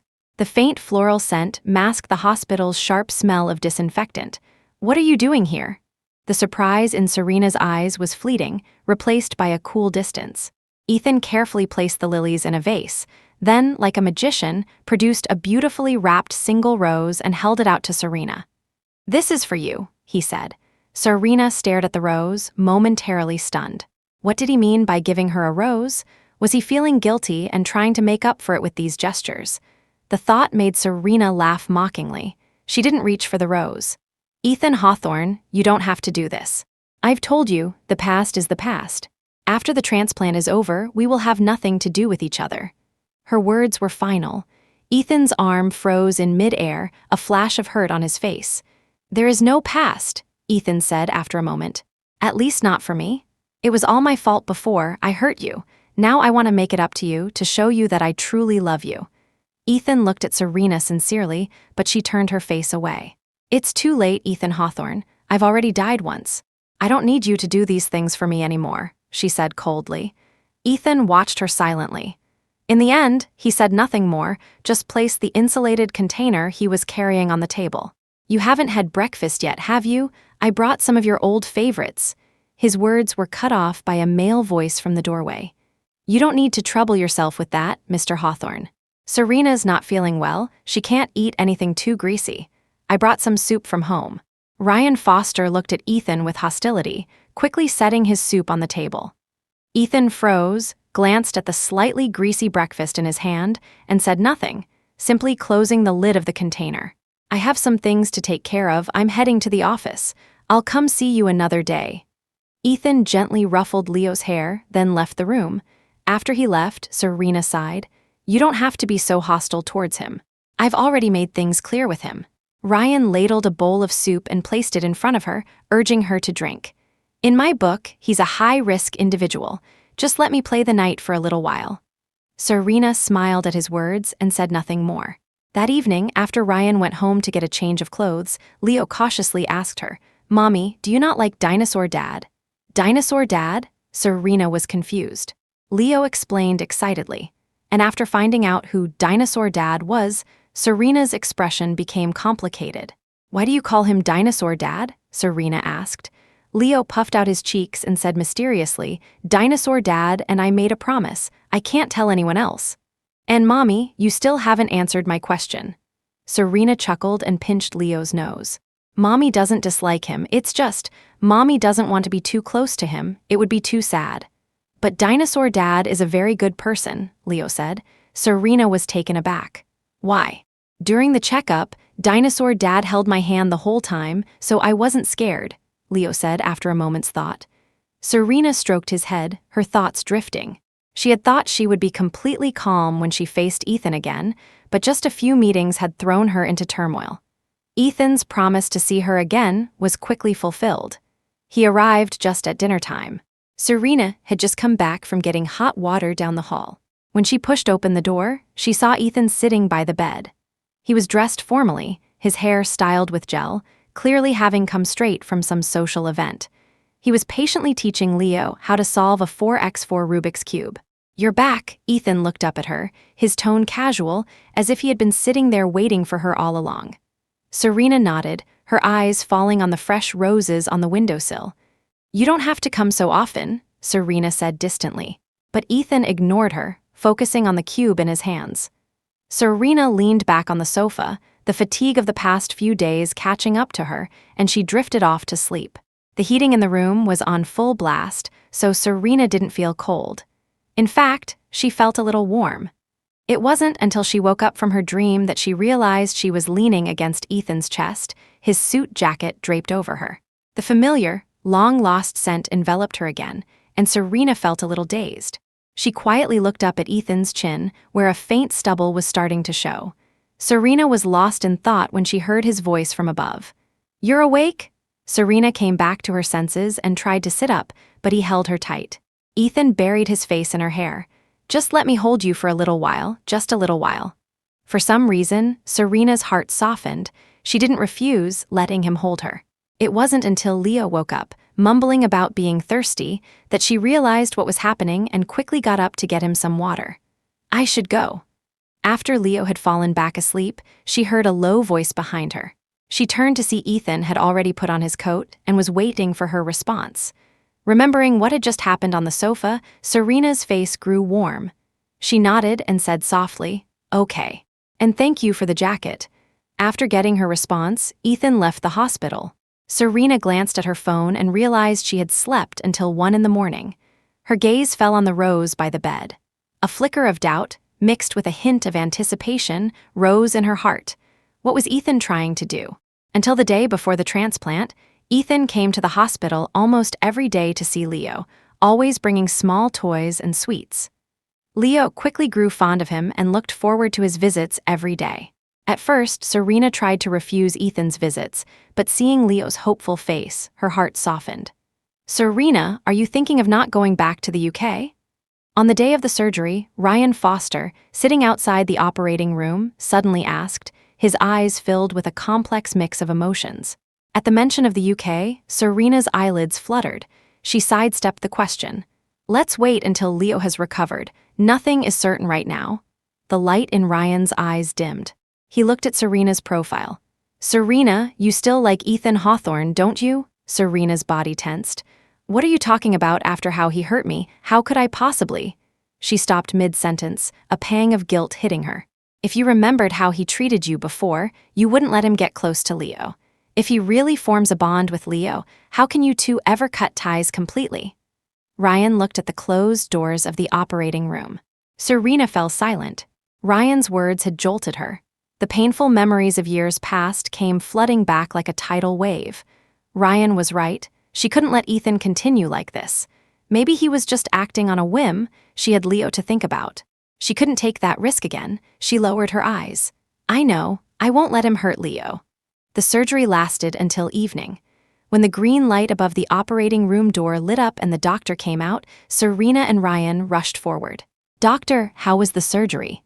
Is Leo okay? Serena asked anxiously. The doctor took off his mask and smiled. Don't worry, the surgery was a success. We just need to observe him for a few more days to see if there are any rejection reactions. The weight on Serena's heart finally lifted. She followed Leo's gurney towards the ICU, but out of the corner of her eye, she caught a glimpse of Ethan, his face pale, being wheeled in the opposite direction. But before she could get a better look, her view was blocked by the bustling nurses. The patient's condition is stable now. We'll observe him overnight, and he should wake up tomorrow. The family doesn't need to worry too much. Outside the ICU, the doctor reassured Serena. Remembering the glimpse she had caught of Ethan, she asked worriedly, Doctor, how is Mr. Hawthorne? I didn't see him. The doctor pushed up his glasses and looked at her intently. Mr. Hawthorne just finished surgery and needs to rest. Serena nodded, but an inexplicable sense of unease lingered in her heart. The Hawthorne mansion. That woman isn't dead? Matilda Hawthorne took a sip of her herbal tea, not even glancing at the person next to her. The woman on the sofa next to her nodded slightly, a hint of resentment in her eyes. She's not dead, so all my suffering these past few years was for nothing. Isabella Vance bit her lip, the memory of being locked in the villa's basement for 2 whole months still vivid. Although she was released after the engagement was called off, it didn't stop her from hating Serena. If it weren't for Serena, her dear Ethan would never have treated her like that. Isabella, you can't say that. Even though my Ethan is no longer engaged to you, you can't talk like that, Matilda said slowly, glancing at her. My son has never done anything to hurt you, right? Matilda drank her tea with extreme elegance, but her words carried a threat. Isabella froze, a look of unwillingness flashing across her face, but she quickly said, Mrs. Hawthorne, I don't remember anything. You can rest assured. The Vance family was well known, but they couldn't compare to the Hawthornes. Especially in recent years, the Vance family's fortunes had been declining, and Matilda was fiercely protective of her own. Isabella had no choice but to bow her head. It's good that you know. Let's not talk about that for now. That woman is back, and Ethan is bewitched by her again. He barely even eats at home anymore. Matilda didn't finish her sentence, but Isabella immediately understood. Don't worry, Mrs. Hawthorne. Even if Ethan doesn't marry me, I won't let him marry that shameless disaster star. Since the surgery, Serena hadn't seen Ethan. She had checked every room on the same floor but couldn't find him. She suddenly remembered the brief glimpse of his face that day. After all these years, seeing him hurt still pained her. Disappointed, Serena turned back to her room, only to hear footsteps behind her. Serena, a woman's light, arrogant voice called out. Serena found the voice vaguely familiar.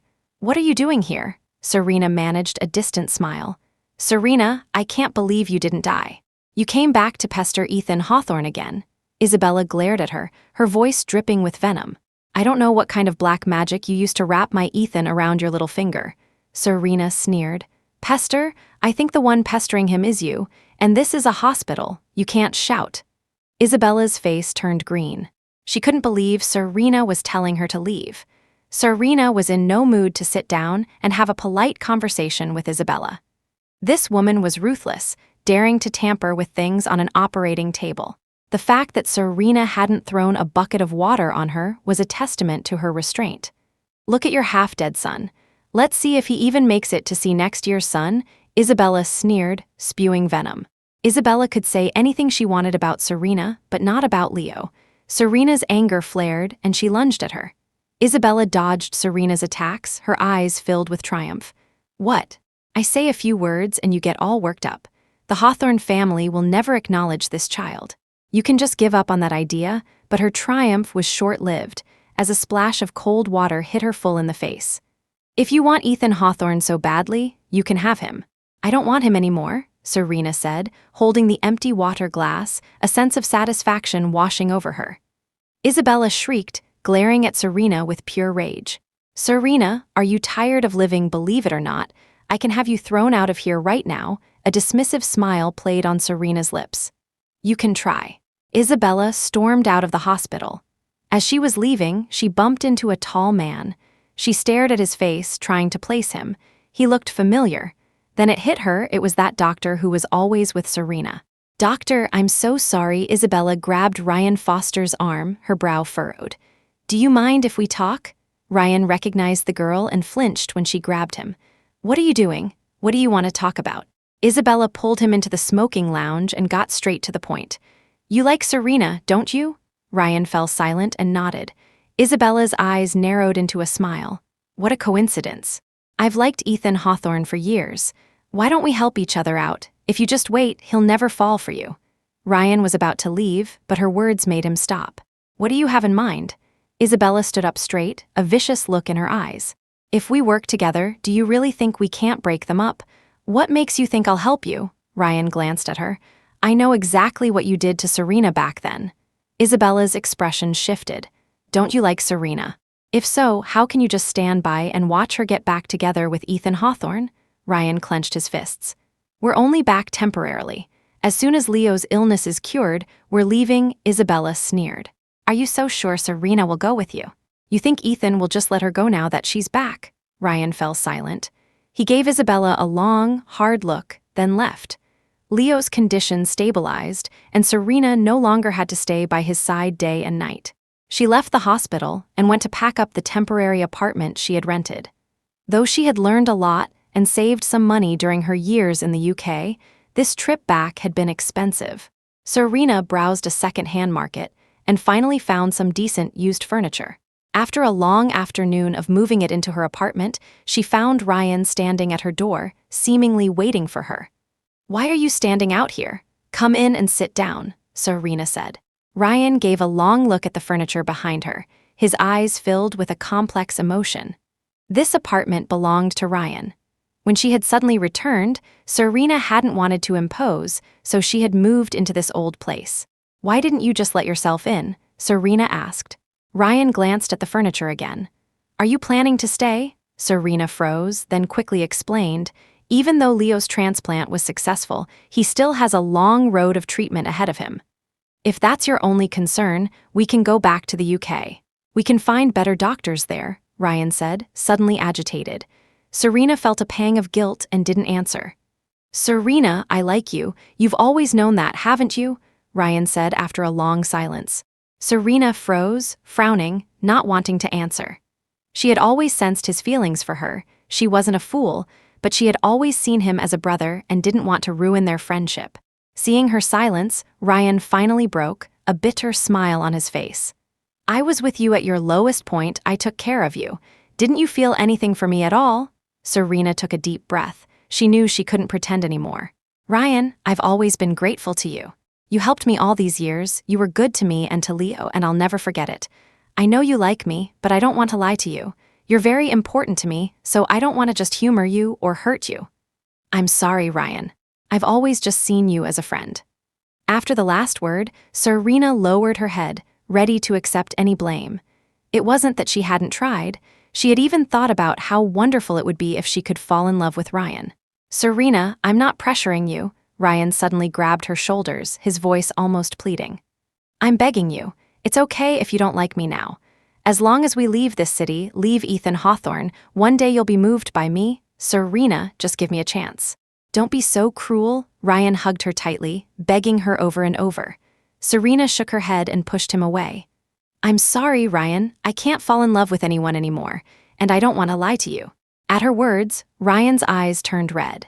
He roared, You just love Ethan Hawthorne, you still love him, so all this talk about Leo is just an excuse. Serena, you've disappointed me so much.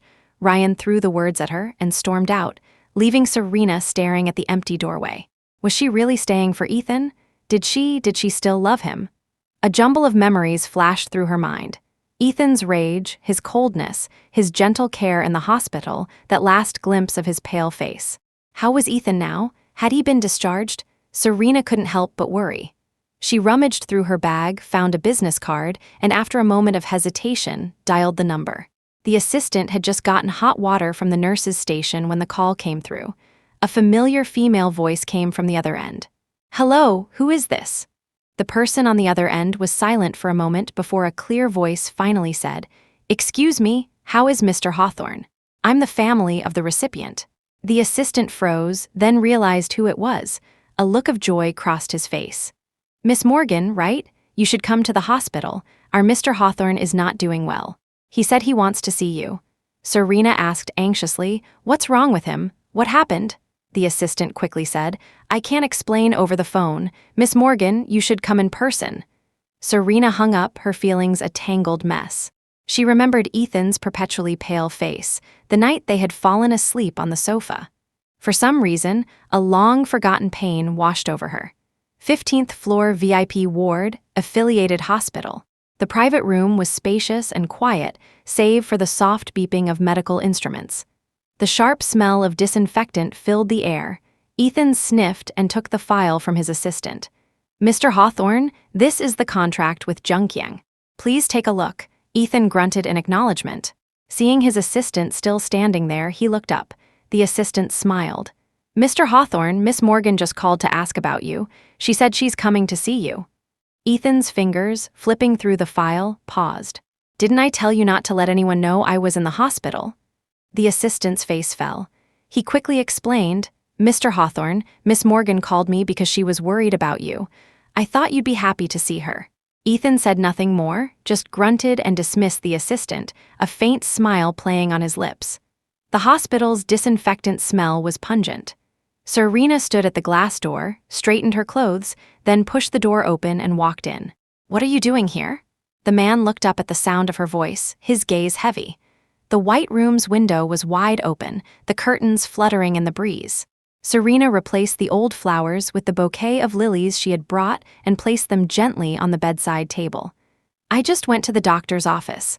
I found out your health wasn't ideal before the surgery." Serena looked down as she spoke, a hint of guilt in her expression. Ethan froze, a sudden urge to pull the woman standing by the door into his arms. "You don't have to feel guilty. This is what I should have done. If I hadn't, Leo would have missed the best time for treatment," Ethan said, his heart aching at her guilty expression, but at the same time, he was gratified that she was worried about him. "Serena, come sit here. I want to talk to you," he said.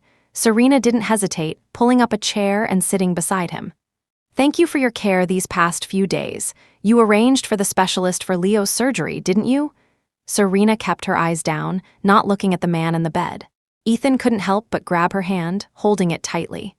"Serena, I know I was wrong in the past. These 3 years, I've been in agony every single moment. I know you still hate me, but I'm not afraid. Whether it's love or hate, just stay by my side. Don't go anywhere, okay?" Ethan said urgently, his usually cold face showing a rare hint of panic and fear. Something in her heart seemed to be reawakening, but at the same time, a voice kept telling her she couldn't go back. The pain of the past flashed before her eyes, suppressing that flicker of warmth. "Ethan Hawthorne, I had already decided before I came back. As soon as Leo is well, I'm leaving. I accept your apology, but that doesn't mean I'm willing to forgive and forget." "It's okay, I can wait for you. I'll spend the rest of my life making it up to you," Ethan said in a low voice, his grip tightening. A strange feeling flickered in Serena's heart, but it vanished as quickly as it came. "If you don't want to hear this, then I won't say it. It's about time for Leo to wake up. Come with me to see him," Ethan said, slowly getting out of bed, one hand holding her arm. The warm touch on her arm made Serena pause. For some reason, she didn't pull away. Ethan was right. Leo was already awake by the time they got there. When they opened the door, a look of pleasant surprise crossed Leo's face. He rubbed his eyes and grinned. "Dinosaur Dad, what took you so long to come see me?" Because I gave all my energy to Leo, so I had to hibernate for a while to recover before I could come see you, Ethan said. He then stroked Leo's head and smiled indulgently. How are you feeling today? Leo lay obediently in bed, his round eyes fixed on Ethan. Today, when the nurse gave me a shot, I didn't cry. Then why are you about to cry now? Ethan chuckled, looking at Leo's suddenly teary eyes. Leo rubbed his eyes. Because Mommy said I have to be strong in front of the nurse, but I can cry in front of Mommy. Ethan looked back at Serena and smiled. Mommy is right. You should always listen to Mommy. Leo woke up for a little while, then fell back asleep. He had just undergone a major, high-risk surgery. He had practically been to hell and back, spending 5 or 6 days in the ICU. He was only now fully awake, and his vitals were returning to normal. It seems Leo really likes you. Serena affectionately stroked Leo's sleeping head, gently removing the stuffed rabbit from his arms. Yes, he's been close to me from the beginning, Ethan smiled, his eyes filled with a gentle warmth as he watched the mother and son. He couldn't tear his eyes away. His words reminded Serena of the day of the marrow typing, when Leo had refused to call him uncle. But when you and Leo first met, he seemed to be afraid of you. Afraid? Ethan's expression dimmed at the thought. It was only right that Leo was afraid of him. After all, he had done such cruel things to them. I won't let him be afraid anymore, Ethan said. Meanwhile, the Hawthorne mansion was anything but peaceful. What Matilda Hawthorne slammed her hand on the table, shattering a pair of wine glasses. She glared, her eyes wide with fury. That woman came back with a child? Where is that child now? After Serena's faked death, it wasn't just Ethan who held out hope and searched for her. Matilda had also been secretly gathering information and was fully aware of what Isabella had done. Madam, the child came back with Serena. I heard he's also seriously ill, the person reporting said timidly. But Matilda heard something else. She frowned. What did you just say? Seriously ill? That woman really is a disaster star. What is she trying to get from our family this time? She took a few deep breaths, then asked, and Ethan, has he been in contact with that woman recently? The man's face paled. Madam, Serena recently took the child to the hospital for surgery. The young master has been going to the hospital every other day, even canceling important meetings. What that little vixen, what kind of spell has she cast on Ethan? After all these years, why is he still so obsessed with her? Matilda roared in fury. Madam, not only that, but the bone marrow for the child's transplant, it was the young master who was the match. The man's voice trailed off. Matilda froze, the cup in her hand shaking and then crashing to the floor. She clenched her fists, her face a mask of hatred. Is that woman still in the hospital? The butler nodded. The hospital? Matilda gritted her teeth. Arrange a time for me. I'm going to see that woman. At the hospital, after Ethan left, Serena sat on the bed, lost in thought. She couldn't help but think about Ethan's words. It would be a lie to say she wasn't moved. She had to admit, even after all these years, she still had feelings for him. She had no resistance to him. But Ryan's confession that afternoon and his words also echoed in her mind. She didn't know whether to trust Ethan or Ryan. Her gaze fell on Leo's face. She let out a small laugh. In this world, the only one she could truly trust was Leo. The door to the room was suddenly pushed open. Serena looked up, surprised to see the last person she wanted to see. Ethan's mother, Matilda Hawthorne. Been in the UK for a few years and got some nerve, have you? Matilda stood at the door, sneering. After a moment of surprise, Serena composed herself and greeted her politely. It's been a long time, Mrs. Hawthorne. Matilda raised an eyebrow. You've got a lot of luck coming back from the UK. Serena knew exactly why Matilda was here. She smiled faintly. I wonder what brings you here, Mrs. Hawthorne? Matilda sneered and got straight to the point. Name your price. How much will it take for you to leave my son this time? The same old trick. Serena snorted inwardly but kept her composure. Mrs. Hawthorne, are you still using the same tactic after all these years? Matilda, refusing to be outdone, shot back with a cold laugh. What do you think you are now? Are you still fantasizing that Ethan will marry you? I only came back to get treatment for Leo. I have no intentions towards Ethan. You can rest assured, Mrs. Hawthorne. Serena said calmly, making no move to invite her in. You'd better mean that. You are not to pester Ethan anymore. This is my last warning to you. Serena, Matilda glared at her. She had come this time to see for herself what kind of woman Serena was.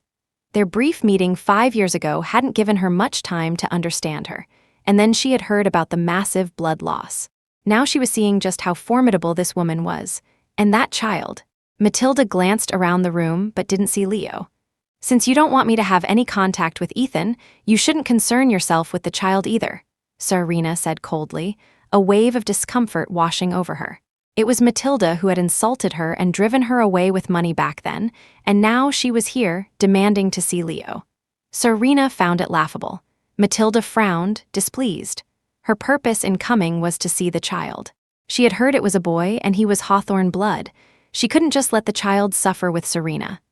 "Mrs. Hawthorne, it's getting late. You should go home," Serena said, tired of the back and forth, and showed her the door. Matilda snorted and turned to leave, only to bump into a small figure at the door. "I'm sorry, Grandma."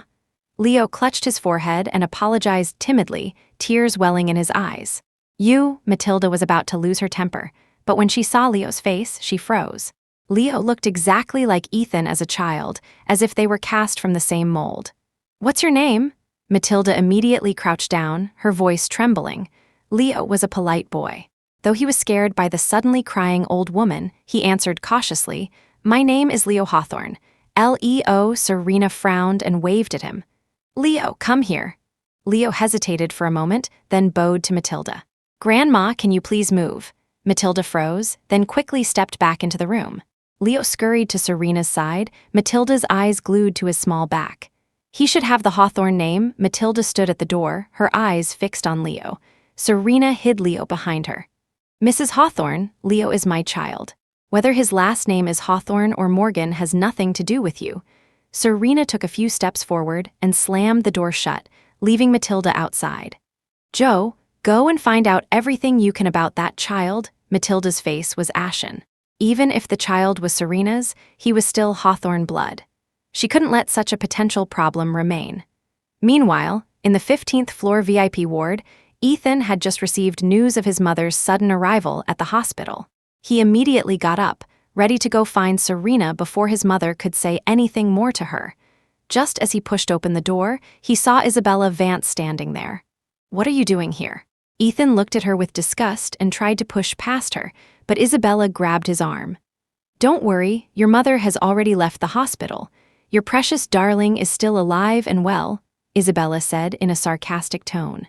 This was the first time Ethan had seen her in the 2 years since he had sent her back to her family. Isabella had tried to see him before, but he had always avoided her. Ethan stopped. "How did you find me here?"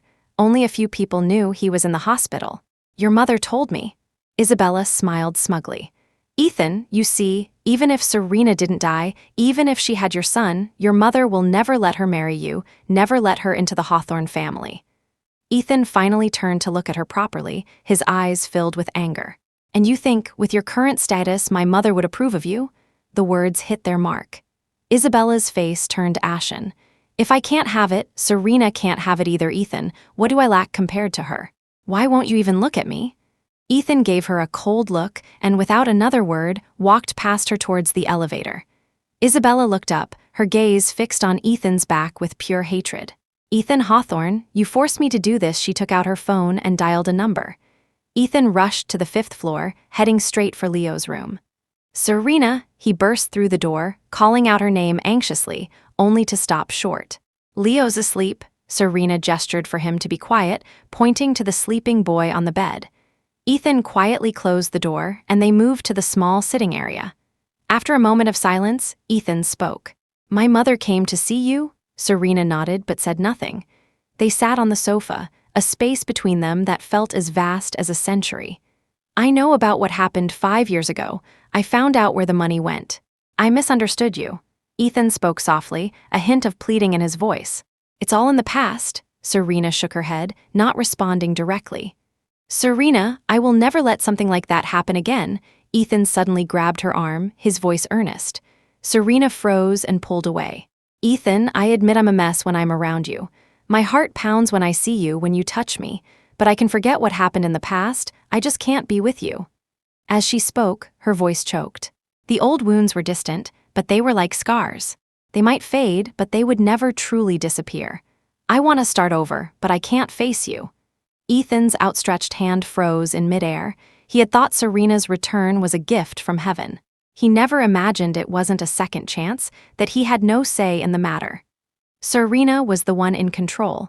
Whether she stayed or left was her decision. And all of this was his own fault.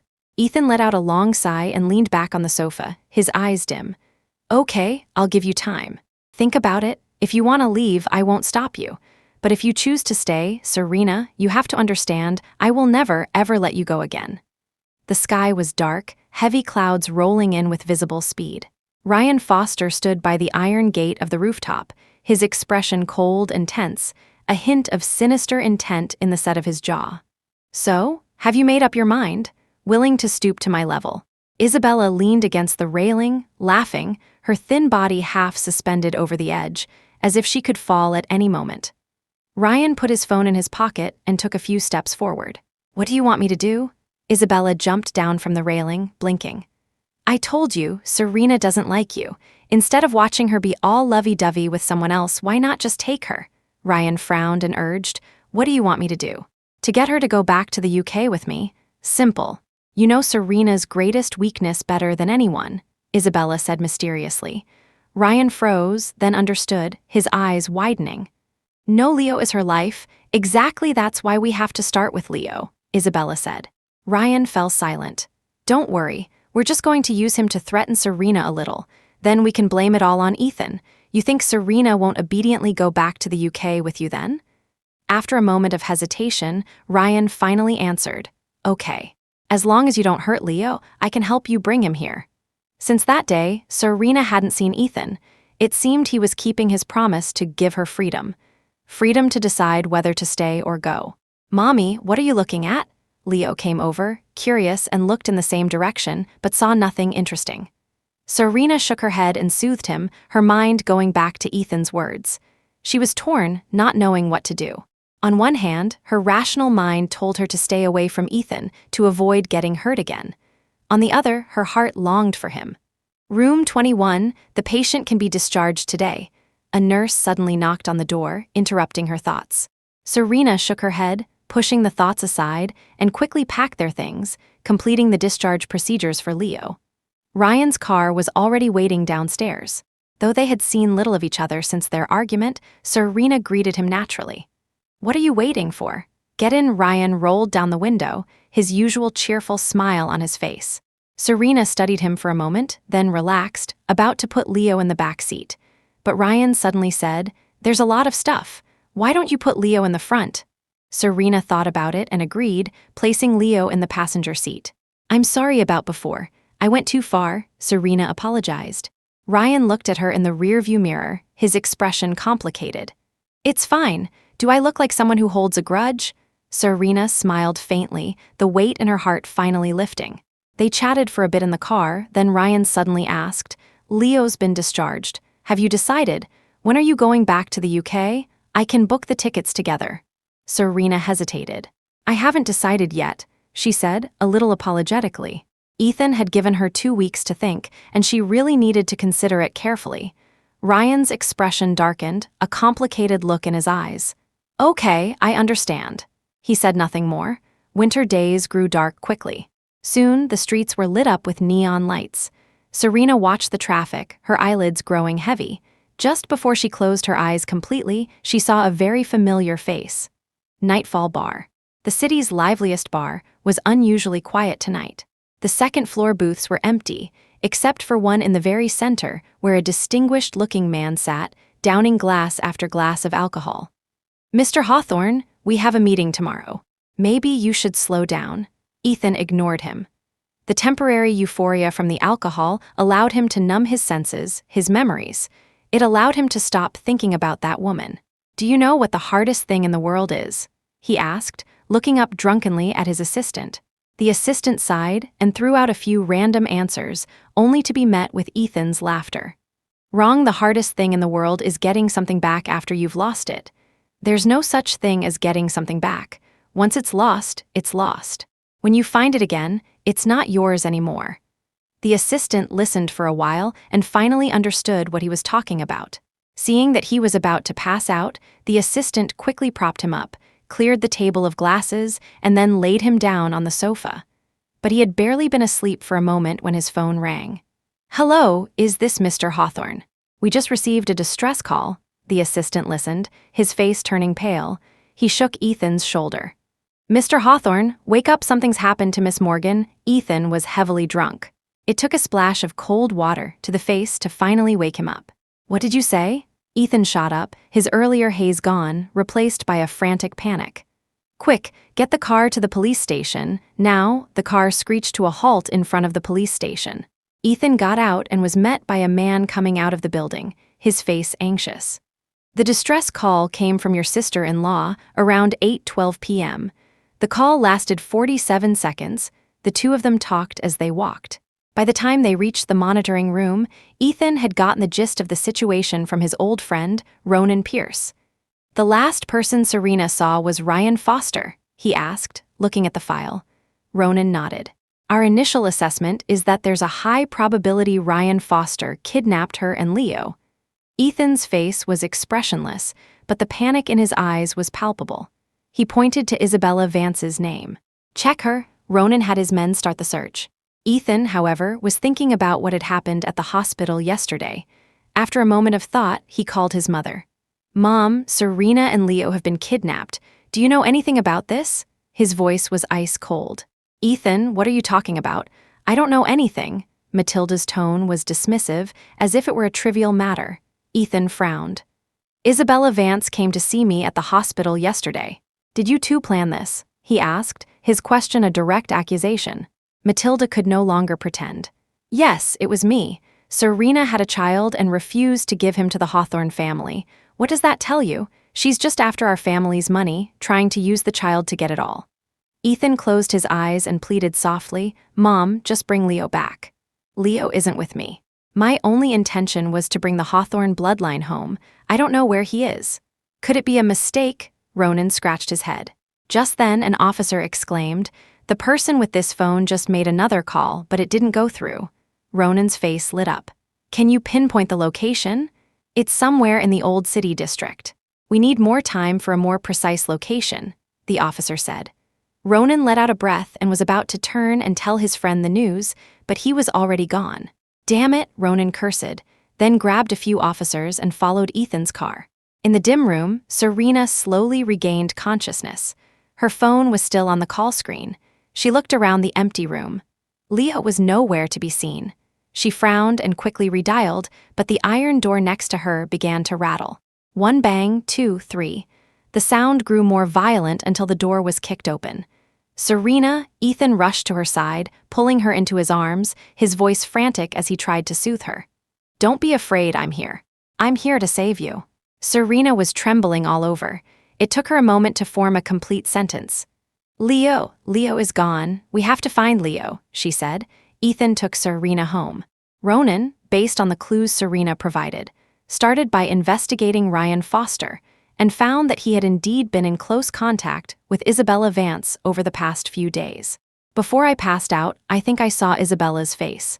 If she really kidnapped him, Leo is in great danger," Serena said anxiously as Ethan held her, trying to comfort her.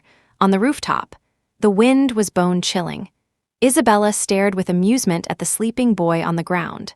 After a long moment, she let out a tusk. "This little one, he really is Ethan's son. He looks just like him," she chuckled. Ryan frowned and covered Leo with a jacket to keep him from getting cold. "I've brought him. What do you want to do now?" "What to do? Wait for the fish to take the bait, of course." Isabella pulled a dagger from somewhere and gestured with it towards Leo. "What are you doing? You said you wouldn't hurt Leo." Ryan stared nervously at the knife in her hand, afraid she would accidentally cut the boy.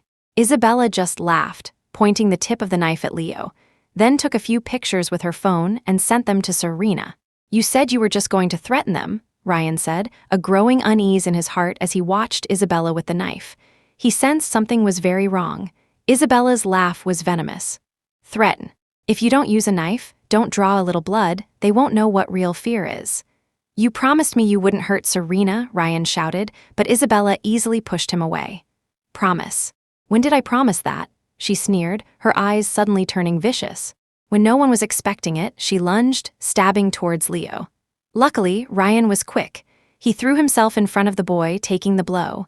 A deep gash appeared on his arm, blood pouring out. "Isabella Vance, you used me," Ryan roared in anger. She was unfazed. "It's not time to deal with him yet. You can relax." Ryan looked down at Leo's sleeping face, a wave of guilt washing over him. "What do you really want? It's not just to break them up, is it?" Ryan stared at her, watching her every move. Isabella laughed mockingly and put the knife away. Ryan finally breathed a sigh of relief, only to hear her say, "You're right, I don't just want to break them up.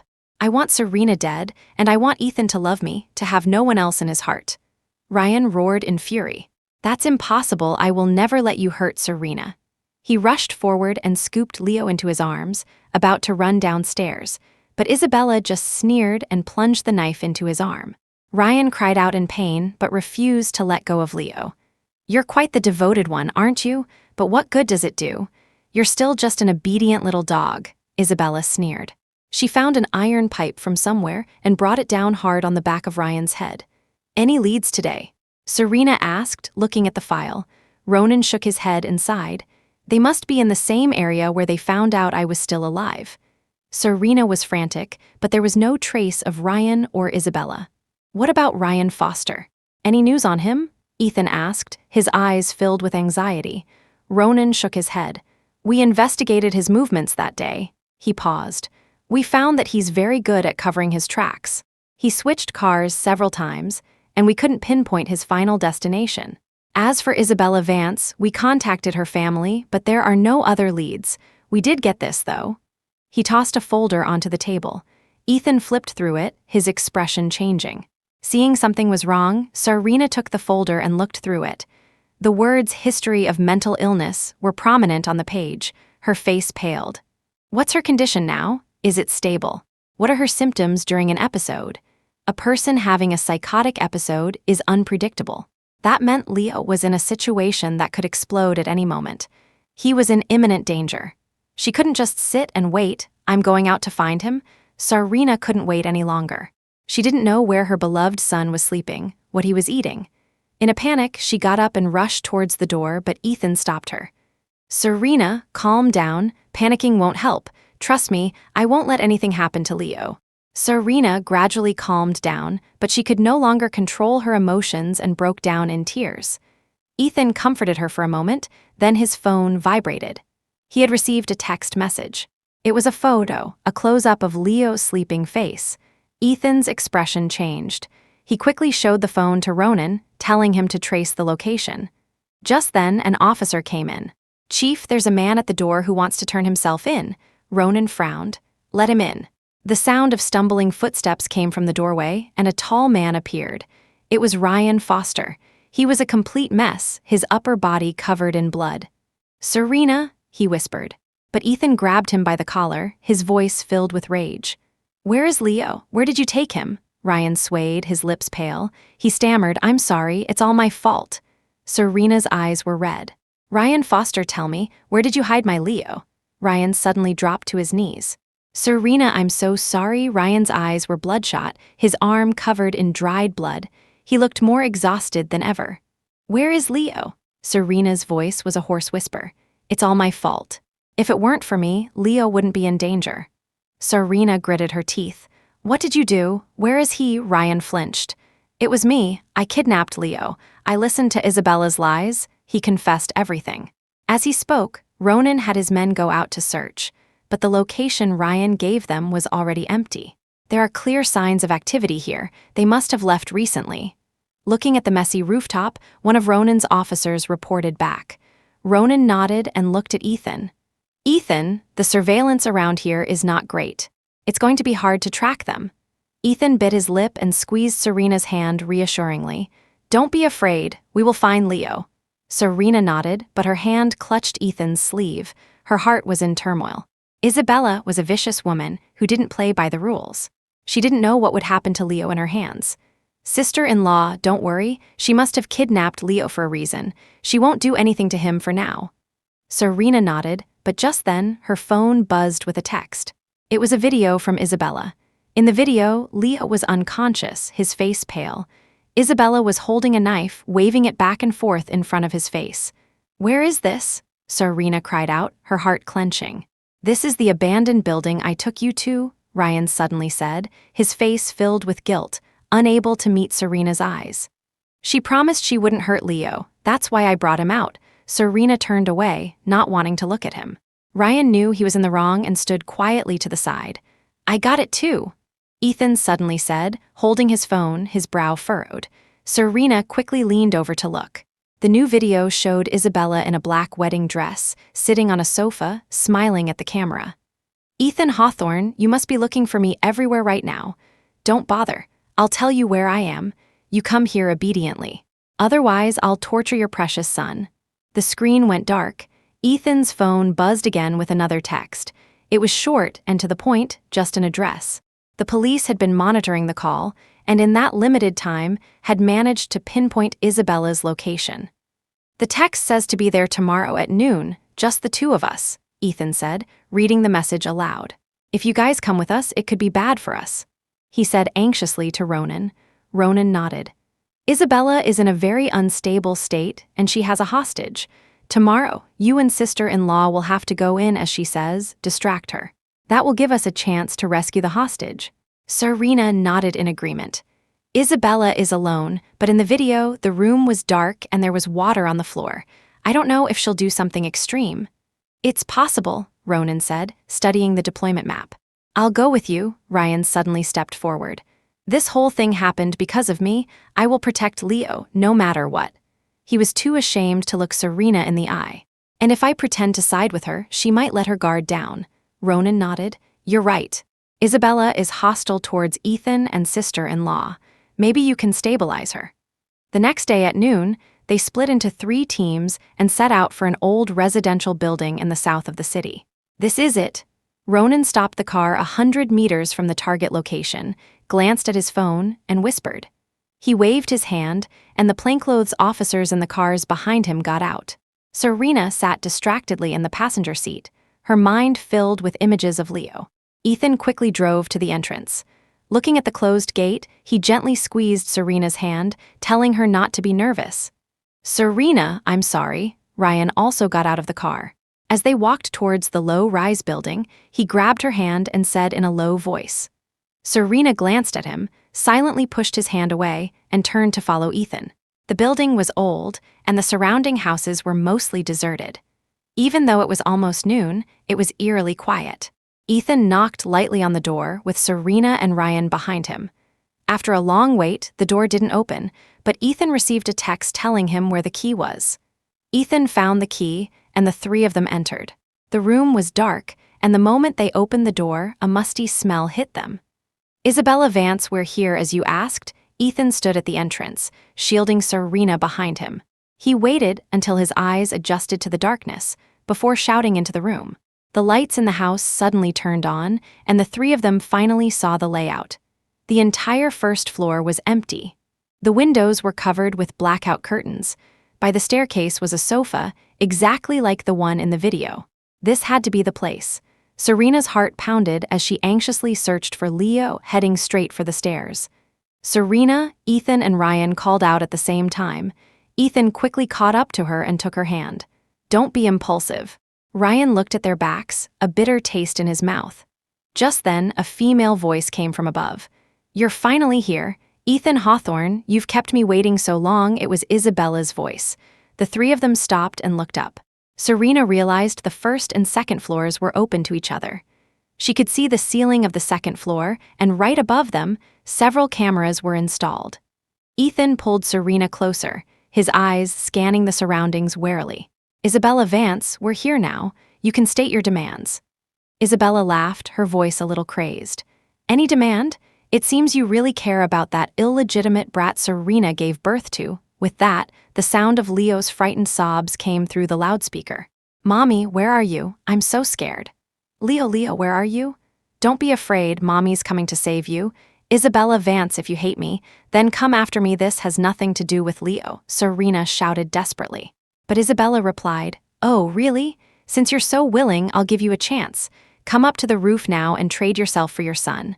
"Fine, as long as you let Leo go." Serena nodded and started towards the stairs. But Ryan grabbed her hand. "You can't go, she'll kill you." Serena shook her head, her expression resolute.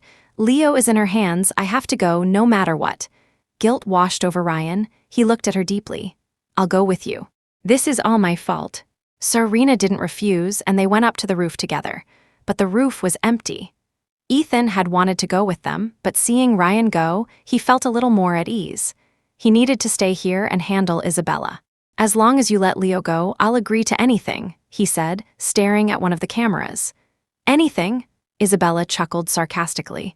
"But when I begged you to marry me, you wouldn't even look at me," Isabella said. "Since you're saying that now, then I want you to come up to the second floor." Ethan obediently went to the second floor. It was just one empty room, divided by a glass door. "How long did you plan this?" The surveillance equipment was extensive. It was clear this had been in the works for a long time. Isabella sat in front of several screens and smiled. "Since the day you rejected me at the hospital." Ethan frowned. "I only love Serena. Why are you doing all this?" "You only love Serena, even though she was dead, you still loved her." Isabella's voice was mocking. "But Ethan, what do I lack compared to her? Why couldn't you even look at me once?" Ethan ignored her and asked directly, "Where is Leo?" "What's the rush?" "Serena just went up. She's the one who agreed to trade herself for Leo." Isabella smiled faintly, then stood up and led Ethan to a room with a monitor, the camera aimed at the rooftop. "Where is Leo?"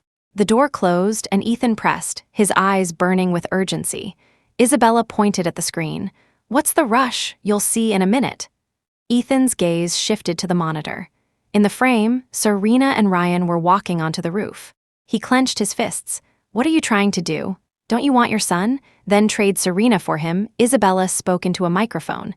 "Serena, go stand on the edge of the roof." On the roof, Serena froze, then walked towards the edge. Ryan grabbed her. "You can't go over there, it's dangerous." "She's doing all this just to kill you." Ryan held her arm tightly, his heart filled with regret. "If it weren't for him, things would never have gotten this bad. Don't worry, I have a plan. I'm not stupid enough to do whatever she says, but we don't know where Leo is, so we have to play along for now." "You wait here in case something happens," Serena said. Ryan finally nodded and reluctantly let go of her arm. "I've done what you asked. Where is Leo?" Serena stared at the camera. Isabella sneered, then turned to Ethan. "You wanted to know where your son is?" She pressed a button. On the screen, an old, suspended box in the corner of the roof slowly opened. Leo was inside, his hands and feet tied. The moment he saw Serena, tears streamed down his face. "Mommy, I'm scared." "Leo, don't be afraid, Mommy's here, don't cry. I'll save you right now," Serena shouted. Leo let out a choked sob but stopped crying. "Serena, I wouldn't move if I were you. I just have to press this button and this whole contraption will break. Your son will fall 5 stories. He'll be dead or crippled." Serena's outstretched leg froze. "Leo," Ethan shot up, grabbing Isabella's collar. "What are you trying to do? He's just a child." "Ethan Hawthorne, I suggest you behave, or I'm afraid you won't be able to handle the consequences." Isabella waved the remote in her hand, her smile venomous. "Isabella Vance, do you know what you're doing is illegal?" Ethan growled, but he obediently took 2 steps back, glancing at the monitor, his eyes filled with worry. "Illegal? Ethan Hawthorne, do you know I've loved you since we were children? I would have given my life to be with you." Isabella's sneer turned into a crazed look. "But you had to love a woman who was nothing compared to me. I even killed for you, but you wanted to send me to prison." "Ethan Hawthorne, you're so cruel." Ethan frowned and cut her off. "Isabella Vance, I am not your property. Who I love is my choice. You don't have to kill for someone who doesn't love you or commit crimes." He had known her for years. If it weren't for all this, he would have been happy to treat her as a sister. "Ethan Hawthorne, let me ask you one thing. If there was no Serena, would you have loved me?" Isabella suddenly asked. Ethan was silent for a long moment, then shook his head. "No, but I always thought of you as my sister." "Sister?" Isabella laughed bitterly, her eyes suddenly turning sharp. "Sister. A fine sister. Since I can't have you, then I'll destroy you." With that, she slammed her thumb down on the button. Ethan let out a desperate cry and lunged for the remote, but it was too late. Isabella's triumphant laugh echoed through the room. "Ethan Hawthorne, I want you to watch your son die, to watch Serena hate you for the rest of her life. I want you to know what it feels like to love someone you can never have." Ethan turned back to the monitor. The screen flickered, the camera knocked askew. All he could hear from the speaker was Leo's terrified cry. "Mommy, I'm scared," the wind howled on the rooftop. Ryan stared in horror at what was happening, his mind a blank. "Serena, grab my hand," he yelled, leaning over the edge of the roof, reaching for Serena, who was now hanging from the side of the building. Serena tightened her grip, trying to pull herself up, but she was too far out to get any leverage. "Mommy, I'm scared." Leo was clutched tightly in Serena's arms, his head tucked in. It had all happened so fast. Before Serena could even think, her body had reacted. "Serena, hold on, I'll go get help." Serena was too far down for Ryan to reach. He had no choice but to go find someone. Serena looked up, trying to inch closer to the wall. When she fell, she had landed on a security grate outside a third-floor window. They were precariously perched there. But the building was old and dilapidated, and the grate was held in place by just a few screws. "Leo, don't be afraid. Mommy will protect you," Serena said, trying to gauge the distance to the ground, her brow furrowed. "Serena," a familiar voice called from above. Serena looked up and saw Ethan. The moment she saw him, tears streamed down her face. "I'm sorry, I'm late." Ethan's heart was pounding. He leaned out as far as he could, but still couldn't reach her. "Ethan, get Leo first," Serena said, lifting the boy above her head. Ethan's heart ached. He leaned out further and managed to grab Leo. "Mommy, I want Mommy," Leo cried, clinging to Ethan. Ethan forced back his pain and looked down. "Serena, I will never let you go again," he turned, placed Leo in a safe spot, and stroked his head. "Leo, you wait here. Daddy's going to go get Mommy back." Ethan took off his jacket and shirt, quickly tying them into a knot and securing it to the railing. He grabbed one end and slowly slid down. "Ethan, don't come down, get back up," Serena cried, her eyes filled with tears as she watched him descend towards her. "Quick, give me your hand." The makeshift rope wasn't long enough, and there was still a gap between them. Ethan reached out desperately. "Are you an idiot?" Serena said through her tears, reaching for his hand. "I'm not letting you go again.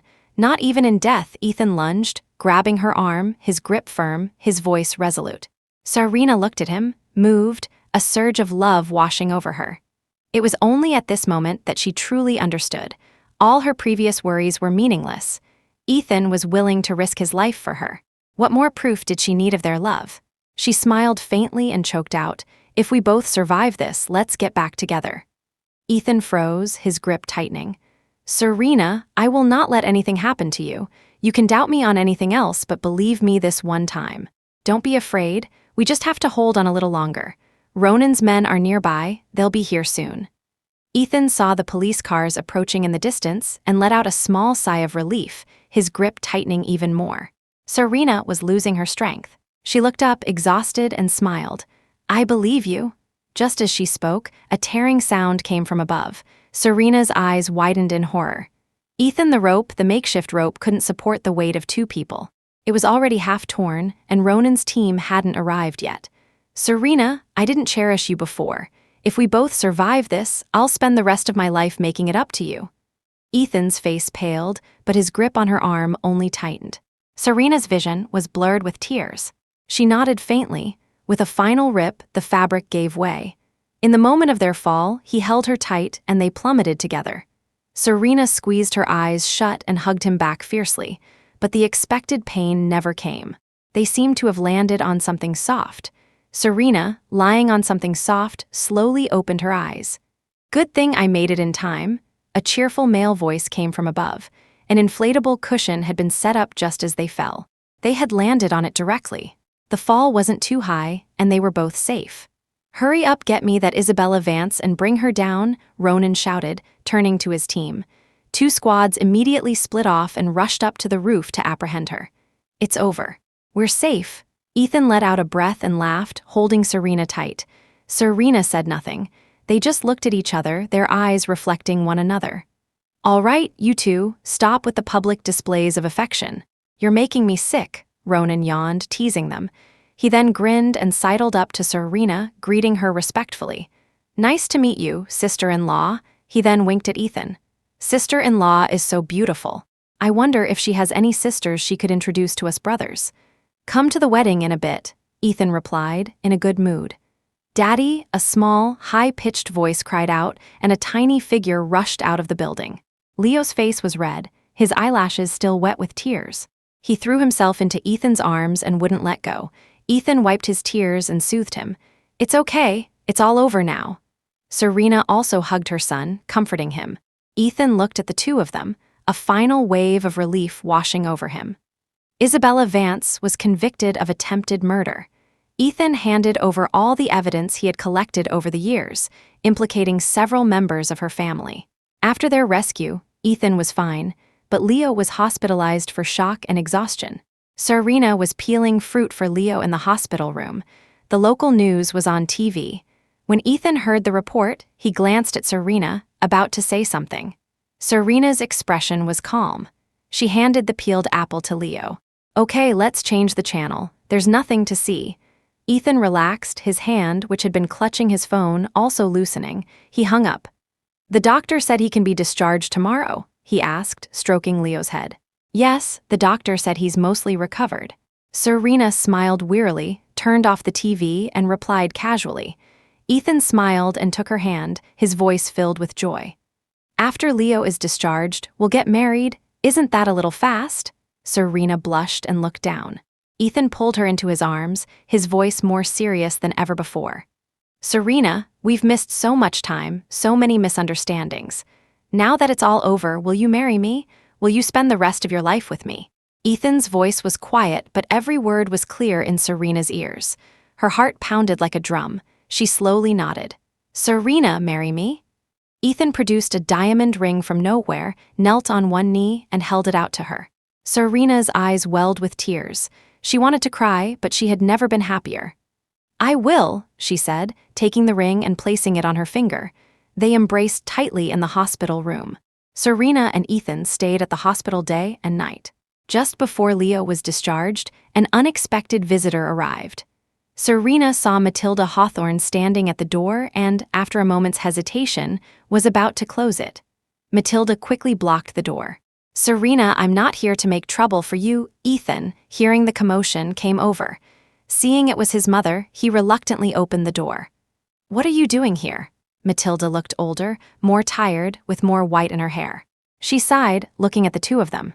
"I know you don't want to see me. I was wrong before, but you can't just ignore me." She took a deep breath and pushed her way in.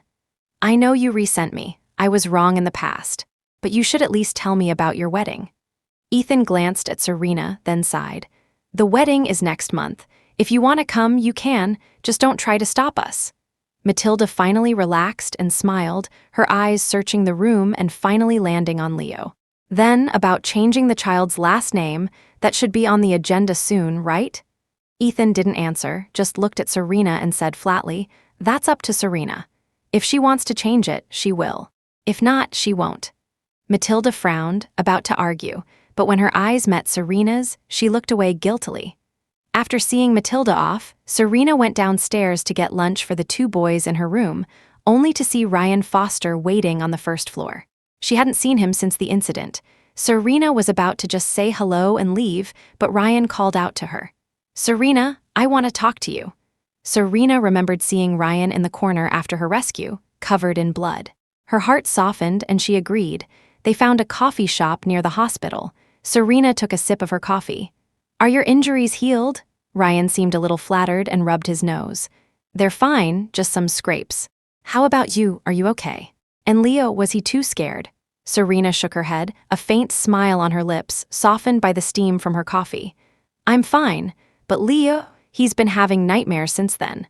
At first, he wouldn't even see strangers, he would just cry." Ryan frowned, worried. "Is he getting better? I know a professional child psychologist if you need." Serena shook her head, cutting him off. "Ryan, it's not that serious. Leo is slowly recovering. You don't have to feel so guilty. The outcome wasn't so bad." Ryan lowered his head in remorse. I'm sorry to Leo. If I hadn't lost my mind." He covered his face, his voice choked. "I can't forgive myself." Serena's heart ached. All these years, Ryan had been not only her savior and her confidant, but also the one who had helped her through it all.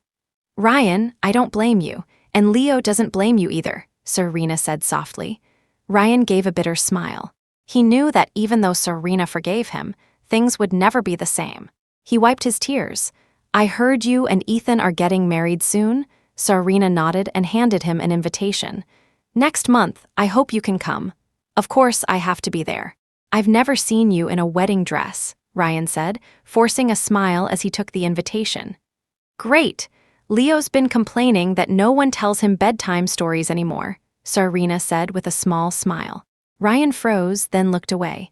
I'm going back to the UK in a while. I wish you all the best. Serena's reaction was calm. This was expected. With Ryan's talent, it was only a matter of time before he went back to the UK to further his career. You too, be happy. After parting with Ryan, Serena slowly made her way back to the hospital with lunch, only to see Ethan waiting for her at the entrance. Why did you come down? Is Leo asleep? Serena smiled, quickening her pace. Ethan took the food from her, his expression a little complicated. Where were you? What took you so long? Serena thought for a moment and subconsciously replied, the flower shop over there was having a sale. I went in to have a look, but I didn't see anything I liked. Ethan seemed to let out a breath of relief. I thought you had disappeared. He smiled, relieved, and took her hand. Serena was silent all the way back to the room. Only then did she speak. I was lying just now. Ethan raised an eyebrow. What? I didn't pass by any flower shop. I ran into Ryan Foster. We went to a coffee shop to talk for a while, Serena explained, her eyes fixed on his face. Ethan was silent for a moment, then said, I know. I saw you and him parting at the coffee shop just now, he said. Then why didn't you say anything? Serena frowned, her tone almost annoyed. I wanted you to make your own choice, Ethan said with a small smile. Serena laughed, a little exasperated. She grabbed his arm and buried her face in his chest, her voice muffled. What choice?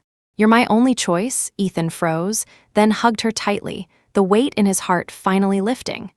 The days of anxiety and uncertainty finally ended when he heard her answer. Thank God Serena was willing to come back. A month later, their wedding day arrived. The wedding was held in Bali, with only a few close friends and family invited. Reporters from the domestic entertainment media crowded the entrance, trying to get the latest scoop, but they couldn't get in. The venue was a sea of flowers, with several cameras ready to capture every beautiful moment. Serena appeared in a flowing white wedding gown, her beautiful face partially hidden by a translucent veil, revealing only her delicate chin and red lips. Leo, in a small suit, bounced along behind her, a bouquet of flowers in his hands, his face beaming with pride. The man beside Serena was tall and handsome, a smile on his face that he couldn't hide. Ethan held out his hand and looked at Serena with deep affection. Serena, will you marry me? Serena looked back at him, seeing a lifetime in his eyes as the officiant's calm voice read the vows. Do you promise to be with each other for the rest of your lives, for richer, for poorer, in sickness and in health? They had been through so much, their lives so entangled for so many years. They were already a part of each other, etched into their very bones. Serena smiled softly and said, I do.